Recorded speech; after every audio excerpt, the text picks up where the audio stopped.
কই, মারিয়াকে ছাড়ার সময় তো এমন লাগেনি, তবে আজ কেন শূন্যতা অনুভব হচ্ছে? কেন মনে হচ্ছে অতি যত্নের কোনো কিছু হারিয়ে যাচ্ছে অতল গহ্বরে? ভাবিমণি, ভাবিমণি, কোথায় তুমি?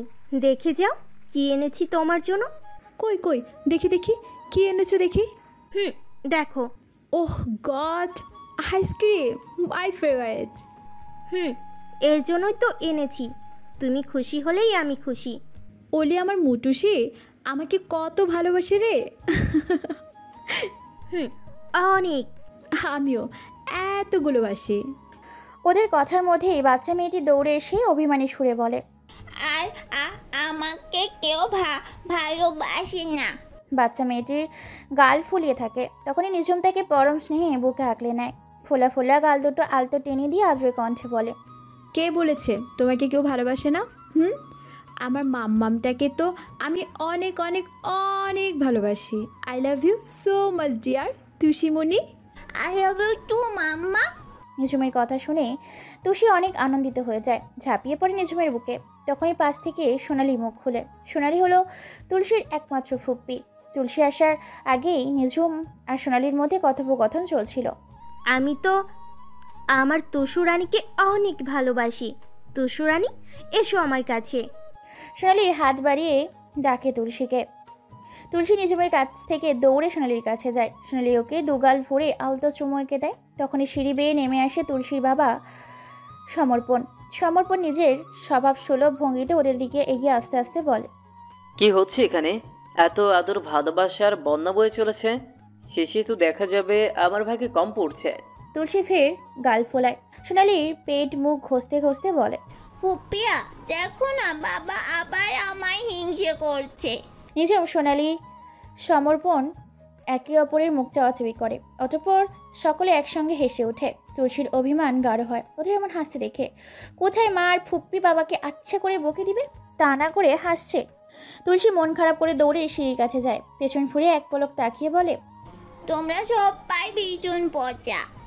তুলসী সোজা হয়ে সিঁড়ি বেয়ে ওপরে চলে যায়। পেছন থেকে সকলেই ডাকে, কিন্তু সে শোনে না। মেয়েটা এমনই ভীষণ অভিমানী। আবার একটু পর মন ভালো হয়ে গেলে নিজে থেকেই চলে আসবে। নিঝুম হতাশ হয়ে বলে, চিন্তা করবেন না স্যার, ও একটু পরে চলে আসবে। হুম। ভাবিমণি, তুমি আবার ভাইয়াকে স্যার বলছো? এটা তো আমাদের অফিস টাইম নয়। মুটুসি, আমি এভাবে অভ্যস্ত হয়ে গেছি, হয়ে যাক আর কি। প্রবলেম নেই, নিঝুম এইভাবেই ডাকো। ইনফ্যাক্ট ওর এই অলওয়েজ সার্চার করাতে আমি ভেতর থেকে সর্বদা স্ট্রং থাকে। বাড়িতে থেকেও কাজের এনার্জি পাই। থাক থাক, হয়েছে। এবার আর তোমরা তোমাদের কাজ নিয়ে পড়িও না। খেতে চলো সবাই। সোনালির কথায় সমর্পণ কিছু একটা চিন্তা করে বলে, ও হ্যাঁ, ভালো কথা মনে পড়ল। নিঝুম, তুমি কি আজ লেট করে ফিরবে? না স্যার, নাস্তা সেরে বেরিয়ে যাব। ও গুড। আমার একটা ইম্পর্টেন্ট ডিসকাশন আছে তোমার সাথে। তুমি ক্যাম্পে গিয়ে একবার আমার কেবিনে মিট করে যেও। জি স্যার, অবশ্যই। অতঃপর সকলে নাস্তা করতে যায়। খেতে খেতে নিঝুম বলে, মুটুসি, আমার আইসক্রিম। এগুলো ফ্রিজে তুলে রেখেছি, নাস্তা সেরে খেয়ে নিও। ও গুড গার্ল। সমর্পণ খাওয়া ফেলে নিঝুমের দিকে তাকায়। স্থির কণ্ঠে বলে, মাঝে মাঝে আমি এটাই ভেবে বসে, তুমি তুষির থেকে মেবি ছোট হবে বয়সে। এমন পাগলামি কখনো তুষিকেও করতে দেখিনি। নিঝুম লজ্জা মাখা হাসি দেয়। তা দেখে সমর্পণ। সোনালি দুজনেই মৃদু হাসে। দেওয়ালে টাঙানো বড় ছবিতে দৃষ্টি আবদ্ধ করে রেখেছে সমর্পণ। দৃষ্টি স্থির, মন অশান্ত। তবু অশান্ত মনটাকে বেঁধে রাখতে কোনো রকম ত্রুটি সে রাখে না। সত্যক তুলসী বড় হচ্ছে, ওর সামনে কখনো ভেঙে পড়লে চলবে না। সমর্পণের আকাশ পাতাল চিন্তার মধ্যেই দরজায় টোকা পড়ে। সে ছবির কাছ থেকে সরে এসে গম্ভীর কণ্ঠে বলে, কামিন। সঙ্গে সঙ্গে নিঝুম হুড়মুড়িয়ে সেখানে ঢুকে পড়ে। হাত ঘড়িটি সেট করতে করতে ব্যস্ত কণ্ঠে বলে, আপনার হয়েছে? লেট হচ্ছে তো, আমি কিন্তু তৈরি। সমর্পণ নিজেকে স্বাভাবিক করে নেয়। টেবিল থেকে কিছু ফাইলপত্র তুলতে তুলতে বলে, হ্যাঁ চলো। হুম। কিছুক্ষণ পর, মে কামিন স্যার? Yes, come in. কিন্তু একটা ইম্পর্টেন্ট দরকার আছে বলেছিলেন। বলছি, আগে বসো। নিঝুম চেয়ার টেনে বসে। সমর্পণের হাতে একটা ফাইল নিঝুমের দিকে এগিয়ে দেয়। নিঝুম ফাইলটি হাতে নেয়। সমর্পণ চেয়ারে হেলান দিয়ে আরাম করে বসতে বসতে বলে, ওটা দেখো। নিঝুম কৌতূহল বশত ফাইলটি খোলে। পুরো ফাইলটা মনোযোগ সহকারে চেকিং করে। হঠাৎই নিজুমের বুকটা ধক করে ওঠে। পুরনো স্মৃতি ইশারায় ডাক দিয়ে যায়। মনকে শক্ত করে সে সমর্পণের দিকে করুণ দৃষ্টি নিক্ষেপ করে। সমর্পণ সেদিকে তোয়াক্কা না করে বলে, এই কেসটা তোমাকে হ্যান্ডেল করতে হবে Nijhum. This is my order. Nijhum তৎক্ষণাৎ চেয়ার ছেড়ে উঠে দাঁড়ায়। কৌতূহল দৃষ্টি নিয়ে ভরাট কণ্ঠে বলে, এটা আপনি কী বলছেন স্যার? সব কিছু জেনে শুনে আমার সঙ্গে এমনটা আপনি কী করে করতে পারেন? সমর্পণ হতাশার নিঃশ্বাস ফেলে বলে, আই এম হেল্পলেস নিঝুম। তুমি তো জানোই আমি খালামনির প্রতি ঠিক কতটা দুর্বল। সে আমার থেকে কিছু চেয়েছে আর আমি তাকে ফিরিয়ে দিব, এটা কি করে হয়? কিন্তু স্যার, এর জন্য তো আমাকে সাফার করতে হবে। প্রতিবার সকলের প্রয়োজনে কেন আমাকে ব্যবহার করা হয়? এটা তোমার ডিউটি নিঝুম। ডিউটিকে এইভাবে নিজের পার্সোনাল লাইফের সঙ্গে গুলিয়ে ফেলো না। মনে রাখবে, তোমার ডিউটিতে মূল লক্ষ্য নিজেকে স্ট্রং রাখা, যেটা আমি তোমাকে এই 4 বছর ধরে প্রশিক্ষণ দিয়ে আসছে। এবার আমার গুরু দক্ষিণা চাই নিঝুম। তোমাকে প্রুফ করে দিতে হবে আমি ট্রেনার হিসেবে ঠিক কতটা পারফেক্ট, আমার ছাত্রী হিসেবে তুমি কতটা পারফেক্ট। কি পারবে তো নিঝুম? সমর্পণের কথাগুলো চরম গতিতে মস্তিষ্কে হানা দিতে লাগলো নিঝুমের। হ্যাঁ, অবশ্যই নিঝুম পারবে, তাকে পারতে হবে। সে তো দুর্বল নয়। সময় এসেছে অন্যায়ের বদলা নেবার, অপরাধীদের শাস্তি দেওয়ার। সে এই দেশের বুক থেকে অপরাধীদের নিশ্চিত করতেই সদা প্রস্তুত। এই দেশের কাছে ওয়াদাবদ্ধ, সব রকম পরিস্থিতিতে সে দেশের হয়েই লড়াই করবে। তাহলে এখন কেন পিছু হাঁটবে? কখনোই না। নিজের পার্সোনাল লাইফের সঙ্গে প্রফেশনালগুলো ফেলার মতো ফুল নিঝুম করবে না। সে গভীর থেকে গভীরতার একটা তপ্ত নিঃশ্বাসের সঙ্গে ভেতর থেকে নিজেকে তৈরি করে নিল। অতঃপর দৃঢ় কণ্ঠে বলল, ইয়েস স্যার, আমি পারবো। নিঝুম প্রমাণ করে দেবে আপনার শিক্ষা এবং তার মনোবল কোনোটাই ঠুনকো নয়। নিঝুম ভাঙবে, তবু মস্কাবে না। পৃথিবীর বুক থেকে অপরাধীদের চিহ্নিত করে তবেই আমার শান্তি। এতে যদি আমার মরণও লেখা থাকে তবে তাই সই। Good girl.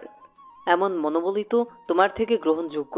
ওকে, তবে এখন নিজের কাজে ফোকাস করো। নেক্সট উইকে আমরা ঢাকা শিফট হচ্ছে। Okay sir, now I can go. Sure. Nijhum ফাইলটার দিকে এক পলক তাকিয়ে জোর কদম হেঁটে চলে যায়। সমর্পণ সেদিকে তাকিয়ে দীর্ঘশ্বাস টেনে মিনমিনিয়ে বলে, আমার হাতে কিচ্ছু নেই নিঝুম। আমি সর্বোচ্চ চেষ্টা করব খালামুনির মনের ইচ্ছে পূরণ করার। এখন সময় এসেছে সব কিছুর হিসেব বুঝে নেওয়ার। বাকিটা আল্লাহর ইচ্ছে। ইহান, ইহান কোথায় তুই? তুই কি আবার নিজেকে ঘরবন্দি করতে চাচ্ছিস? আচ্ছা, এভাবে আর কতদিন চলবে? যতদিন না আমার মরণ হচ্ছে ততদিন। অন্ধকারাচ্ছন্ন বেলকানিতে থেকে ভেসে এলো অসহায়ত্বর কণ্ঠ। অনিলা খান আটকে উঠলেন ছেলের এই রূপ বাক্যে। কোনো রকমে অশান্ত মন নিয়ে হাতড়ে হাতড়ে ঘরে প্রবেশ করলেন তিনি। হাতড়ে হাতড়ে চলে গেলেন বেলকনিতে। এখন আমাবস্যা তিথি, তাই আকাশে ঘোর কালো অন্ধকার বিরাজমান। সেই অন্ধকারে ছড়িয়ে পড়েছে পৃথিবীর বুকে। পৃথিবীর বুকে অবস্থিত ইহানের ছোট্ট ব্যালকনিতে অনিলা খান ছেলেকে আবছা আলোয় উপলব্ধি করতে পারলেন। ধীর কণ্ঠে বলেন, এমন করে বলিস না বাবু। তোর বাবার মৃত্যুর পর থেকে তো তোর মনোবলেই বেঁচে আছি আমরা। কিন্তু এই 4টে বছর ধরে এ কোন দোটানায় ভাসছি আমরা বল?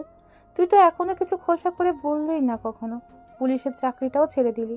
এভাবে কি আর জীবন চলে? কতদিন এমনটা চলবে বল? কতদিন? অনিলা খান আঁচলে মুখ চেপে হাউমাউ করে কেঁদে উঠলেন। ইহান বিরক্ত হলো, মুখ দিয়ে চর শব্দ উচ্চারণ করে বিরক্ত প্রকাশ করলো। অনিলা খান বুঝতে পারলেন ছেলে তার রেগে যাচ্ছে। তিনি সেই অবস্থায় ফের হাতড়ে হাতড়ে বেরিয়ে গেলেন রুম থেকে। এটা নতুন নয়, এই 4 বছর ধরে এইভাবেই চলে আসছে। অনিলা খান চলে যেতে ইহান ওই অন্ধকার আকাশের দিকে দৃষ্টি মালায়। বিড়বিড় করে বলতে থাকে, ওই আকাশটার সঙ্গে আমার জীবনের ব্যাপক মিল। একজন আমাকে ঠকালো আর একজনকে আমি ঠকালাম। আমিও বিবেক বিবেচনা না করে প্রতিশোধ, নেশা এবং ডিউটির সীমা রাখায় চরম ভুল করে বসলাম। খেলায় হারালাম অমূল্য কাছে থাকার রত্নটি। আপন মনে সারা রাত বিড়বিড় করতে করতেই পার করে দেয় ইহান। এইভাবেই প্রায় প্রত্যেকটি রাত কাটে তার। এক সপ্তাহে কেমন চোখের পলকেই পার হয়ে গেল। সমর্পণ, সোনালি, তুষি আর নিঝুমকে নিয়ে ঢাকায় শিফট এসেছে। চেনা শহর, চেনা পথঘাট আর বড্ড অচেনা নিঝুমের কাছে। হবে নাই বা কেন? এই 4 বছরে সে তো নিজেই নিজের কাছে অচেনা। সেক্ষেত্রে তো এই ইট, কাঠ, পাথরের দেয়ালে আবৃত শহরের বদলে যাওয়াটা নিছকই তুচ্ছ। ঘড়ির কাঁটায় সময় দেখে তৈরি হতে লাগলো নিঝুম। একে তো নতুন ক্যাম্প, তারপর তার কাঁধে চাপানো বড়সড় দায়িত্বের বোঝা। সব মিলিয়ে ভীষণ ব্যস্ত সে। সমর্পণ অনেক আগেই বেরিয়ে গেছে। নিঝুম তৈরি হয়ে তুষি, সোনালি থেকে বিদায় নিয়ে বেরিয়ে পড়ে। বাইকে চেপে সোজা ক্যাম্পের পথ ধরে। ভাইয়া চলো, আজ তো আশ্রমে যাওয়ার ডেট। বাচ্চাগুলোকে দেখে আসতে হবে। ওরা প্রতি মাসের এই দিনটিতে তোমার জন্য না খেয়ে অপেক্ষা করে থাকে। তুমি না গেলে ওরাও তো কিছু মুখে তুলবে না। তাড়াতাড়ি তো রেখে নাও। ইরার কথা ইহান ছোট্ট করে বলল, শুধু পরপরই উঠে চলে যায় ফ্রেশ হতে। আশ্রমের কথা শুনলে ইহান না করতে পারে না। প্রতি মাসেই 1 তারিখে আশ্রমে বাচ্চাদের সঙ্গে সময় কাটায় সে। এই আশ্রমটা তার বাবার নামে করা, সকল অনাথ অবহেলিত শিশুদের জন্য। আশ্রমের শিশুদের কাছে ইহান খুবই প্রিয় এক পাত্র। সেখানকার সকল বাচ্চারা তাকে ভালো ভাইয়া বলেই ডাকে। ইরাকে বলে ভালো আপু, আর ঈশানকে বলে দুষ্টু ভাইয়া, কারণ ঈশান ওদের সঙ্গে প্রচুর দুষ্টুমি করে, বিরক্ত করে তোলে খুব। ইরা, ঈশান, ইহান 3 জন গাড়ি করে রওনা হয়ে গেল আশ্রমের পথে। অনিলা খান বাসায় আছেন। শারীরিক সমস্যার দরুন তিনি তেমন একটা যেতে পারেন না। ঢাকা শহরের সবচেয়ে বড় প্রবলেম হলো ট্রাফিক জ্যাম। একবার জ্যাম বাঁধলে ছাড়াছাড়ির কোনো ওয়ে নেই। এটা অবশ্য নিত্যদিনের রুটিন। বিরক্তিকর কপাল কুঁচকে বাইকের ওপর দুহাত টান টান করে রেখে সামনে তাকিয়ে আছে নিঝুম। জ্যামে আটকে দাঁড়িয়ে রয়েছে ঈশানদের গাড়িটাও। ইরা, ঈশান বিরক্তির নিঃশ্বাস ফেল। ইহানের সেদিকে কোনো পরোয়া নেই। সে তো আপন মনে জানলা থেকে বাইরে তাকিয়ে আছে। দেখে মনে হচ্ছে কোনো গভীর চিন্তায় মগ্ন। ইরা ইহানের এক কাঁধে হাত রেখে আলতো কণ্ঠে ডাক দিল। ইহান চমকে উঠে পাশে ফিরে বলল, কিছু না। ইরা চুপ করে রইল। কিয়ৎক্ষণ বাদেই ইহান কেমন জানি দিশেহারা হয়ে পড়ল। বেশ অস্থিরতা নিয়ে জানালার বাইরে মাথা বের করে দিল। ততক্ষণে জ্যাম ছেড়ে গেছে। ইরা, ঈশান ইহানের এমন অবস্থা দেখে তাড়াতাড়ি করে ওকে টান দিয়ে ভেতরে ঢোকায়। ইরা অস্থির হয়ে জিজ্ঞেস করে, কি হয়েছে ভাইয়া, এমন করছে কেন? খারাপ লাগছে বেশি? ঈশান ও ইরার সঙ্গে তাল মেলায়। হ্যাঁ ভাইয়া, কি হয়েছে বলো না। ইহান হাতের ইশারায় বাইরের দিকে দেখায়। কিছু বলতে চেয়েও বলতে পারছে না। ওর শ্বাস নিতে ভীষণ কষ্ট হচ্ছে। তবু অনেক ভাঙা কণ্ঠে ভাঙা ভাঙা বলি আওড়ায়, নিঝুম। ইরা, ঈশান দুজনেই অবাক, একে অপরের মুখ চাওয়াচাই করছে। অতঃপর ইরা বলল, এসব তুমি কি বলছো ভাইয়া? বৌমনি কোথেকে আসবে? বৌমনি তো আরো 4 বছর আগেই। কথা শেষ করতে পারে না ইরা। চোখ জোড়া জলে চিকচিক করে ওঠে। ঈশান ইরার কাঁধে হাত রাখে। ইরা নিজেকে সংযত করে নেয়। ইহান গাড়ির সিটে ঝিমিয়ে পড়তে পড়তে বলে, সত্যি বলছি আমি। অতঃপর ইহান চুপ করে চোখ বন্ধ করে থাকে। ইরা, ঈশান বুঝতে পারছে না এটা কি করে সম্ভব। তবে এই 4 বছরে এমন কথা ইহান কখনো বলেনি, এই প্রথম। কিছু যদি নাই দেখে থাকে তবে এমন অদ্ভুত প্রসঙ্গ তোলার মতো মানুষ ইহান নয়। তবে কিছু তো একটা ঘটেছে বা ইরা বা ঈশান দেখেনি। তবে সেটা কি? নিঝুমকে সঙ্গে নিয়ে সমর্পণ ডিরেক্ট এখানকার থানায় চলে গেল। থানার সিনিয়র অফিসারের সঙ্গে কথা বলে ইহানের বাবার মৃত্যুর এবং তার রেখে যাওয়া সেই সমস্ত অসমাপ্ত কাজ, যেটা 4 বছর আগে শেষ করতে পারেনি ইহান, সেই অসমাপ্ত কাজের দায়িত্ব তুলে দেওয়া হলো নিঝুমের কাঁধে। সিনিয়র অফিসারের কাছ থেকে সব রকম দায়িত্ব বুঝে নিয়ে নিঝুম আজকের মতো বেরিয়ে চলে গেল। সমর্পণ সেখানে আরও কিছুক্ষণ আলাপ আলোচনা করলো। তার মতে এই কেস সলিউশনের জন্য নিঝুমই একমাত্র যোগ্য ব্যক্তি। সমর্পণ পেশা একজন আর্মি অফিসার। নিঝুমকে সে নিজের হাতে ট্রেনিং দিয়ে তৈরি করে নিয়েছে তার জুনিয়র অফিসারের পদে। 4 বছর ধরে নিঝুমকে গড়ে পিঠে তৈরি করেছে একজন দক্ষ দেশ সেবিকা হিসেবে। প্রথম নিঝুম খুব ভয় পেত। তার রক্তফোবিয়া জনিত সমস্যার কারণে অচেতন হয়ে পড়া জিনিসটা নিয়ে অনেকবার সমর্পণকে বিপাকে পড়তে হয়েছে। তবুও সে হাল ছাড়েনি। উন্নত চিকিৎসার মাধ্যমে সরিয়ে তুলেছে নিঝুমের সেই উইকনেস।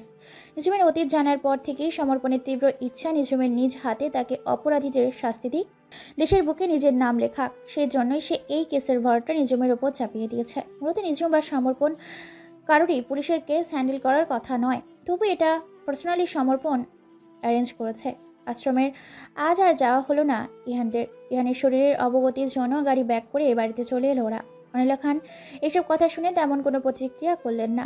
হীরার বেশ খটকা লাগলো। এমন অদ্ভুত কথা শুনেও তার মা কিভাবে চুপ আছে? তিনি কি আগে থেকে কিছু জানেন? বাড়িতে এসে থেকেই নিঝুমকে দেখার ব্যাপারটা ইহানকে বেশ ভাবাচ্ছে। শেষ সময় সাময়িক অসুস্থতা ফিল করলেও এখন দিব্যি ফিট আছে। নিঝুমের শূন্যতা সে একগুয়ে জীবন কাটালেও তার মস্তিষ্ক পুরোপুরি সতেজ আছে, শুধুমাত্র একটু ঝিমিয়ে গেছে। নিঝুমকে এক ঝলক দেখার সঙ্গে সঙ্গে যেটা যেন আবার তাজা হয়ে উঠেছে। কিন্তু একটা ভেবে ইহান তৈরি হয়ে বেরিয়ে পড়ে পুলিশ স্টেশন। সাময়িক ছুটি কাটাচ্ছিল এতদিন সে, তবে আজ থেকে আবারও কাজে জয়েন করবে এবং সেই সাথে নিঝুমকে খুঁজবে। তার বিশ্বাস নিঝুম আছে, এই শহরেই আছে। একদিন সে তার দেখা পাবে। কোথায় যাচ্ছ ভাইয়া? ঈশানের প্রশ্নে দাঁড়িয়ে পড়ে ইহান। হ্যান্ড ঘড়িটির বেল্ট আটকাতে উত্তর, থানায় যাচ্ছে। কেন, কোনো প্রবলেম হয়েছে কি? না, অনেকদিন কাজে অবহেলা করেছি, আর নয়, এখন সময় হয়েছে ব্যাক করার। ও আচ্ছা, best of luck. Thank you. Ihan চলে যায়। ঈশান কৌতূহলী মনে ভাবতে থাকে, ভাইয়া হলোটা কি? মনে হচ্ছে এই সেই 4 বছর আগের ইহান এতদিনে পাগলাটে ইহান আর নেই। বাড়িতে কেউ নেই। মেইন ডোর লক করা দেখেই নিঝুম বুঝে গেছে সোনালি হয়তো তরিশিকে নিয়ে বেরিয়েছে। ডুপ্লিকেট চাবি দ্বারা ডোর ওপেন করে সে ভেতরে প্রবেশ করে। রুমে গিয়ে ফ্রেশ হয়ে নেয়। তারপর কিচেনে গিয়ে এক মগ কফি করে আবার রুমে ফিরে যায়। অতঃপর থানা থেকে সংরক্ষিত ডকুমেন্টসগুলো চেক করতে বসে পড়ে। সব তথ্য খুব নিখুঁতভাবে দেখে নেয়। সব তথ্যের ভিত্তিতে একটা কথাই নিঝুমের মাথায় ঘুরপাক খেতে থাকে। ফ্রেন্ড ড্রাইভটা এখন কার কাছে আছে, নাকি নষ্ট করে দিয়েছে? কফির মাকে চুমুক দিতে দিতে এই ব্যালকনিতে চলে যায় সে।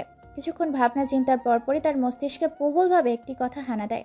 হ্যাঁ, পেয়ে গেছে তার উত্তর। পেন ড্রাইভ খোঁজা হয়তো তার নাগালে। পেন ড্রাইভটা যে এখনো পর্যন্ত নষ্ট করা হয়নি এটা সে শিওর। অজান্তেই ঠোঁটের কোণে বাঁকা হাসি রেখা মেলে তার। নিঝুম কফির মগটা পাশের টি টেবিলের উপর রেখে সোজা হয়ে দাঁড়ায়। দুপুরের আকাশটা রোদে ঝলমল করছে। আকাশের নিচে দিকে তাকানো দায়।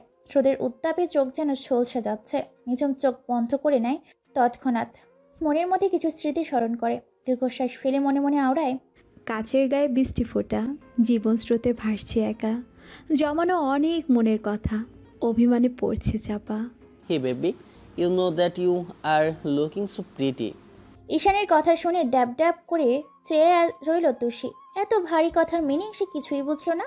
ঈশান ব্যাপারটা বুঝতে পেরে আলতো হাতে তুষির গাল টেনে দিল। শুনলের দিকে ইশারা করে বলল, your mamma is good too. Tushi এবার হয়তো কিছু একটা বুঝলো। সে ফুলো ফুলো গাল দুটো প্রসারিত করে বলল, ওটা আমার মাম্মা নয়, আমার ফুপিয়া। ঈশান যেন এটা শোনারই অপেক্ষায় ছিল। মেয়েটির দেখে আগেই সে বুঝতে পেরেছিল বেবিটি তার নয়। বিবাহিতা অবিবাহিতা পার্থক্যর উপর থেকে দেখেই অনেকটাই বোঝা যায়। তবু শিওর হওয়ার জন্য তুষিকে ওইভাবেই বলেছে সে। ঈশান তুষির সঙ্গে আরও টুকটাক কথা বলছে। ততক্ষণে সোনালির স্ন্যাক কেনা শেষ। পাশে ফিরে তুষিকে অপরিচিত যুবকের সঙ্গে কথা বলতে দেখে কিঞ্চিত রাগ হলো তার। দ্রুত পায়ে ওদের দিকে হেঁটে এসে চিলের মতো ছো মেরে তুষিকে নিজের দিকে টেনে নিল। ঘটনাচক্রে ঈশান তুষি দুজনেই হতভম্ব। ঈশান কিছু বলার পূর্বেই সোনালি কপট রাগ দেখিয়ে বলল, এই যে মিস্টার, কি এত কথা বলছিলেন ওর সঙ্গে? জানেন না অপরিচিত লোক হয়ে বাচ্চাদের সঙ্গে বেশি কথা বলতে নেই? না, জানতাম না, তবে এখন জেনে নিলাম। ঈশানের কথায় যেন গা জ্বলে উঠল সোনালির। সে দাঁত দাঁত কিরমির করে তাকালো ওর দিকে। অতঃপর তুষিকে টানতে টানতে নিয়ে চলে গেল। তুষি সোনালির হতবোধে থাকা অবস্থায় পেছন ফিরে বার কয়েক ঈশানকে দেখে নিল। ততক্ষণে সোনালি তাকে শাসাচ্ছে। বাড়িতে গিয়ে তোমার হচ্ছে দাঁড়াও। তুমি কেন দূরে গেলে? কেন কথা বলে ওই ছেলেটির সঙ্গে? ততক্ষণে সোনালি তাকে শাসাচ্ছে। এদিকে ওরা চলে যেতে ঈশান আনমনেই হেসে ফেলে। সিগারেট কিনতে এসেই সোনালির উপর চোখ পড়ে তার। তুষি থেকে নামটাই জেনে নিয়েছে, কিন্তু অ্যাড্রেস বলতে পারেনি তুষি। সোনালির মায়াবী মুখশ্রী অদ্ভুতভাবে তাকে ভীষণ রকম আকর্ষণীয় করেছে। মেয়েদের সাথে ফ্ল্যাট করা তার পূর্বকার অভ্যেস হলেও সোনালিকে দেখে কেমন জানি একটা মায়া বিরাজ করেছে তার মনে। সেখানে ছলনার কোনো জায়গা নেই। কথাই আছে না, লাভ অ্যাট ফার্স্ট সাইট, অনেকটা সেরকম। কিন্তু ঈশান এরকম মন থেকে মানতে চাইছে না। তবুও মনের সঙ্গে যুদ্ধ পেরে উঠছে না। আরে ইহান যে, এসো এসো। জি স্যার। তো বলো, কেমন আছো এখন? আলহামদুলিল্লাহ ভালো। স্যার একটা কথা, আসলে আমি কাল থেকে ডিউটিতে ব্যাক করতে চাইছি। ছুটির ডেট এখনও শেষ হয়নি, তবু আমি চাইছি কাল থেকে জয়েন করতে। আমার মনে হয় আমি এখন টোটাল ফিট আছে। ওকে ওকে ওকে মাই সান, তুমি তাহলে কাল থেকেই জয়েন হয়ে যাও। আর কাল তবে তোমাকে একজনের সঙ্গে ইন্ট্রোডিউস করিয়ে দিব, কেমন? কে সে? খুব বিশেষ কেউ, কালকে না হয় বলি। ওকে স্যার, তবে আমি এখন উঠি। ও শিওর। বেশ তাড়াতাড়ি তৈরি হয়ে থানার উদ্দেশ্যে বেরিয়ে পড়ল নিঝুম। মনটা আজ কেমন জানি জানি করছে। মনে হচ্ছে বড় কিছু হতে চলেছে। অস্থিরতা দমাতে না পেরে সকাল হওয়ার সঙ্গে সঙ্গে তৈরি হয়ে হাজির থানায়। নিঝুম সিনিয়র অফিসারের খোঁজরেশের সঙ্গে কেসের বিষয়ে কথা বলতে ব্যস্ত। ঠিক তখনই দরজায় কড়া নাড়ে কেউ।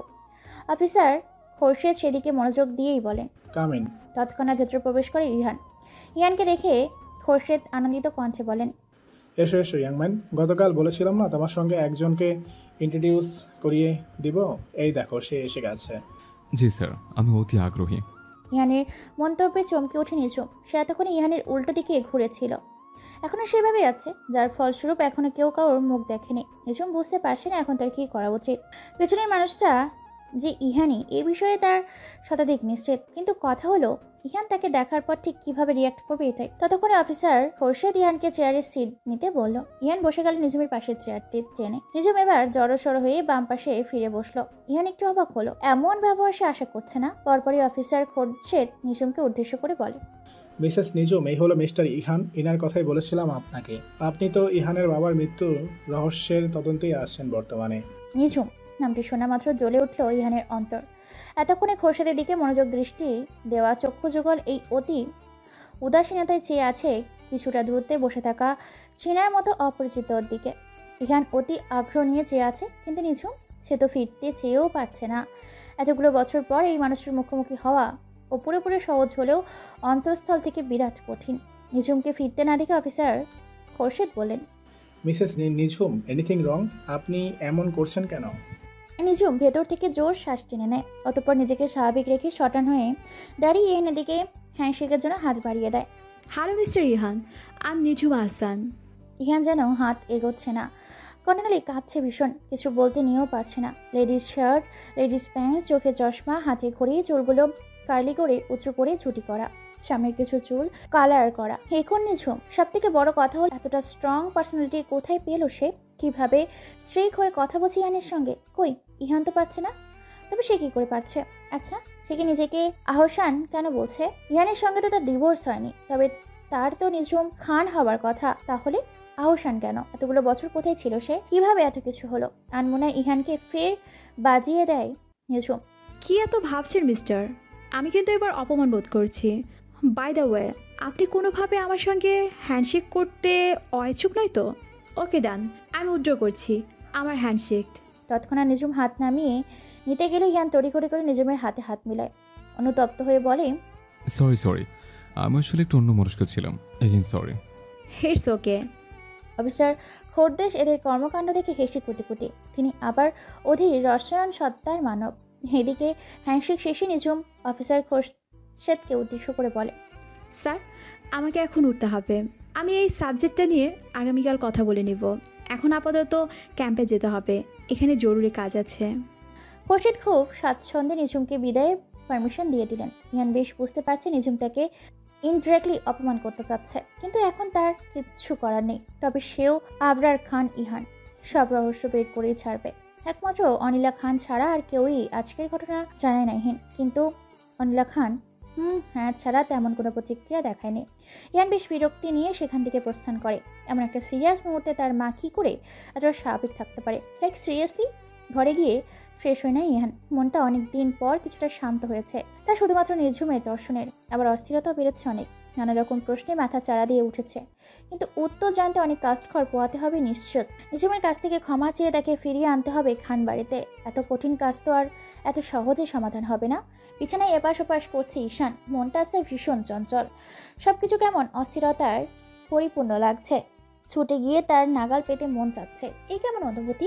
অথচ যার জন্য তার এত উর্জাটন সে একেবারে কিচ্ছুটি জানে না। সে তো দিব্যি তার মন মতো আছে। ঈশানের রাতের ঘুম কেড়ে নিয়ে এসে আছে মহাসুখে। ব্যালকনিতে সিঙ্গেল দোলনাটায় বসে থেকে আনমনে আকাশের পানে চেয়ে আছে ইরা। বিষণ্ণ মনে রোজের চলাচলের দিকে তীব্র যন্ত্রণার। 4 বছর আগে হারিয়ে যাওয়া যুবক সুপি প্রেমিক পুরুষের সন্ধান সে আজও পায়নি সেদিনের ঘটে যাওয়া ঘটনার বর্ণনা। কোথায় চলে গেল সে? কেন গেল? আর কি তবে কোনোদিন ফিরবে না? না, ভাবা যাচ্ছে না এসব। তীব্র কষ্টে হানা দেয় হৃদয়, বুক চিরে ফালি ফালি হবার উপক্রম হয়ে পড়ে। অফিসার খোরদেশের কথা শুনে নিঝুম বেশ বিরক্ত হয়। এই কেসে ইহানের সঙ্গে তাকে কাজ করতে হবে, এইটা কেমন কথা? সে যখন একাই এই দায়িত্ব কাঁধে তুলে নিয়েছে, সেখানে আবার অন্য কাউকে নিতে হবে কেন? এদিকে ইহান তো মহা খুশি। সে তো মনে মনে এটাই চাইছিল।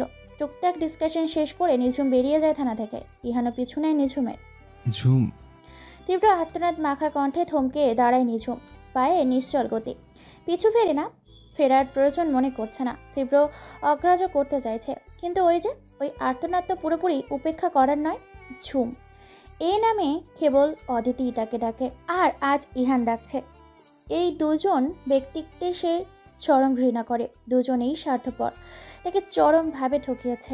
অদিতি এবং ইহান দুজনেই নিজের স্বার্থে তাকে ব্যবহার করেছে। ইহানের জন্যই তার জীবন মারাত্মক ঝুঁকির মধ্যে ফেসে গিয়েছিল। মরতে মরতে বেঁচেছে। সেদিন যদি সমর্পণ না থাকতো তাহলে নিজের পরিণতি ভাবতে আটকে ওঠে নিঝুম। চোখের কোণ চিকচিক করে ওঠে, ঝাপসা লাগে চতুর্দিক। গলায় পেঁচানো জর্জেটের ওড়নার কোণ দিয়ে খুব সন্তর্পণে চোখের পানি মুছে নেয় সে। নিজের দুর্বলতা কাউকে দেখাতে অনিচ্ছুক সে। অতীতের পাতা ঘাটলে মনটা বিষিয়ে ওঠে। মুহূর্তে নিজেকে শক্ত আবরণে আবৃত করে নেয়। কঠিন ভঙ্গিতে পেছন ফিরে তাকায়, কাট কাট গলায় উত্তর দেয়, First of all, I'm Nijum, not Jhum. And you have no right to call me like that. Ihan থতমত খেয়ে যায়। করুণ সুরে কিছু বলতে নিবে তার আগে নিঝুম হাত উঁচিয়ে তাকে থামিয়ে বলে, Please stop your drama. I want to go now. নিঝুম চলে যেতেই পা বাড়াতেই ইহান হন্তদন্ত হয়ে ধরে গিয়ে নিঝুমের সম্মুখে দাঁড়ায়। হাত জোর করে অনেক আকুতি মিনতি করে, কিন্তু কোনো কথা বলার জন্য কিন্তু নিঝুম শুনতে নারাজ। এই মুহূর্তে প্রকৃতিও ওদের সঙ্গে মেতে ওঠে মান অভিমানের খেলায়। নিঝুমের মান ভাঙতে যেমন ইহান ব্যাকুল, তীব্রতাপও সম্পূর্ণ সূর্য তখন অভিমানে নিজেকে মেঘের আড়ালে লুকিয়ে নেয়। তখন সেই মান অভিমান ভাঙতে ব্যস্ত থাকে অজস্র মেঘরাশি। তাদের সেই মান অভিমানের খেলা প্রকৃতির বুকে ছড়ে পড়ে বৃষ্টি হয়ে। আজই ঠিক তাই হচ্ছে। পশ্চিম আকাশে আগে থেকেই তীব্র মেঘের আনাগোনা। হঠাৎ করে গগনের বক্ষ চিরে প্রবল বাড়িধারা সৃষ্টি করে তুলেছে ধরণী। সেই বর্ষণে সিক্ত হয়ে উঠেছে দুজন নরনারীর অন্তরিক্ষ। বৃষ্টির পানির সঙ্গে চোখের পানি মিলেমিশে একাকার হয়ে মিলন খেলায় লিপ্ত হয়েছে। পথ ছাড়ুন। যদি না ছাড়ি? ভুল করছেন। তুমি হয়তো ভুলে যাচ্ছ আমার ক্যারেক্টার। নম্রভাবে কথা বলছি বলে অতিরিক্ত করছো। আর আপনি হয়তো ভুলে যাচ্ছেন আমার পরিচয়। আমিও কিন্তু আর আগের ক্যারেক্টার বহন করছি না। তুমি যেমনটা হতে চেষ্টা করো না কেন, আমার কাছে তুমি সেই আগের নিঝুমই থাকবে।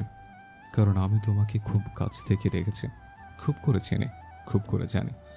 তুমি শুধু আমার নিঝুম, একান্তই আমার ব্যক্তিগত। নিঝুম তাচ্ছিল হাসে, তুচ্ছ কণ্ঠে বলে, তাই বুঝি? তা কোথায় ছিল 4 বছর আগের আপনার এই সো কাল্ট অনুভূতি, যখন আমি স্ত্রী রূপে আপনার পিছনে পিছনে তৃষ্ণাত্ম প্রিয়সীর মতো ঘুরে বেড়াতাম, দিনরাত ভালোবাসি ভালোবাসি বলতাম, আপনার যাবতীয় টেক কেয়ার করতাম, পাগলের মতো আপনাকে চাইতাম। কিন্তু আপনি তো শুধু আমাকে ইউজ করে গেছেন, দিনকে দিন পায়ে পিষেছেন আমার ভালোবাসাকে। আপনার জন্য আমি মরতে মরতে বেঁচেছি। আর কি চাই আপনার? হ্যাঁ, ধোকা দিয়েছেন আমায়, দিন রাত ঠকিয়ে গেছেন, আর এখন আবার নতুন করে কি সর্বনাশ করতে এসেছেন আমার। সব কিছুই মেনে নিলাম, বাট সব কিছুর পরে শুধু একটি কথাই বলবো ঝুম, ভালোবাসি ভালোবাসি ভালোবাসি। তাই তা কি করে উদয় হলো এই ভালোবাসা? এভাবে বলো না ঝুম, তুমি হয়তো সেদিন একটু খেয়াল করলেই সবটা ধরতে পারতে। তোমার ছোট্ট ছোট পাগলামিগুলোতে দিনকে দিন আমি অভ্যস্ত হয়ে গিয়েছিলাম। সে অভ্যেস ধীরে ধীরে ভালোবাসে রূপান্তরিত হতে বেশি সময় নেয়নি। আমি তোমাকে অনেকবার অ্যাকসেপ্ট করতে চেয়েছি, কিন্তু হয়েছে অপরাধ বোধটা আমাকে কুরে কুরে খেয়েছে বারংবার। যতবার তোমাকে কাছে টানতে চেয়েছে মনে হয়েছে আমি কোনো পাপ করছি। তোমাকে আমার অতীত না জানিয়ে বেশি দূরে কোনো ঠিক হবে না। অবশেষে তুমি সবটা শুনিয়ে নিলে আমার কাছ থেকে। জানো সেদিন রাতে কতটা কি প্ল্যানিং করেছিলাম? ভেবেছিলাম পরদিন খুব আয়োজন করে তোমাকে প্রপোজ করব, তারপর দুজনে মিলে সুখের পৃথিবী তৈরি করব। এসব দেখে তুমি কতটা খুশি হবে তাই ভেবে নিজে আনন্দ হচ্ছিলাম। সব কিছু ঠিকঠাকই ছিল, কিন্তু তুমি ঠিক ছিলে না। পরদিন সকালটা সন্ধ্যার বদলে ডুবে গেল ঘন কালো অন্ধকারে। তোমাকে হারিয়ে ফেললাম। তারপর থেকে পাগল প্রায় আমার দশা। সব কিছু থেকে আলাদা হয়ে গিয়েছিলাম। ডিপ্রেশনে ভুগছিলাম অনেকটা। অপরাধ বোধ, পেয়ে হারানোর কষ্টে নিজেকে ঘরবন্দি করে নিয়েছিলাম। কাজ থেকে নিয়েছিলাম লম্বা বিরতি। অবশেষে হঠাৎ সেদিন তোমার আবছা অবয়ব দেখতে পাই হাই রোডে। তারপর থেকে নিজেকে গুছিয়ে নেই, ফিরে যাই কর্মক্ষেত্রে। ভাগ্যের পরিহাসে দেখা মেলে তোমার সঙ্গে। দুজনে ফের মুখোমুখি, কিন্তু ভিন্নতা আকাশচুম্বী। দৃষ্টির বেগ আরো তীব্র রূপ নিয়েছে। নিঝুম সামনে চোখের জল ফেলছে, খুব করে ইচ্ছে করছে ইহানের বুকে ঝাঁপিয়ে পড়তে, কিছু বলতে পারছে না, কিন্তু পারছে না। কোনো এক অদৃশ্য দেয়াল রোধ করেছে তার অন্তর রাস্তা। ইহানও কেমন ঝিমিয়ে পড়েছে, নত মস্তকে দাঁড়িয়ে গম্ভীর চিন্তায় মগ্ন। নিঝুম বৃষ্টির মধ্যে ছুট লাগায়, এই এক মুহূর্ত দাঁড়ায় না।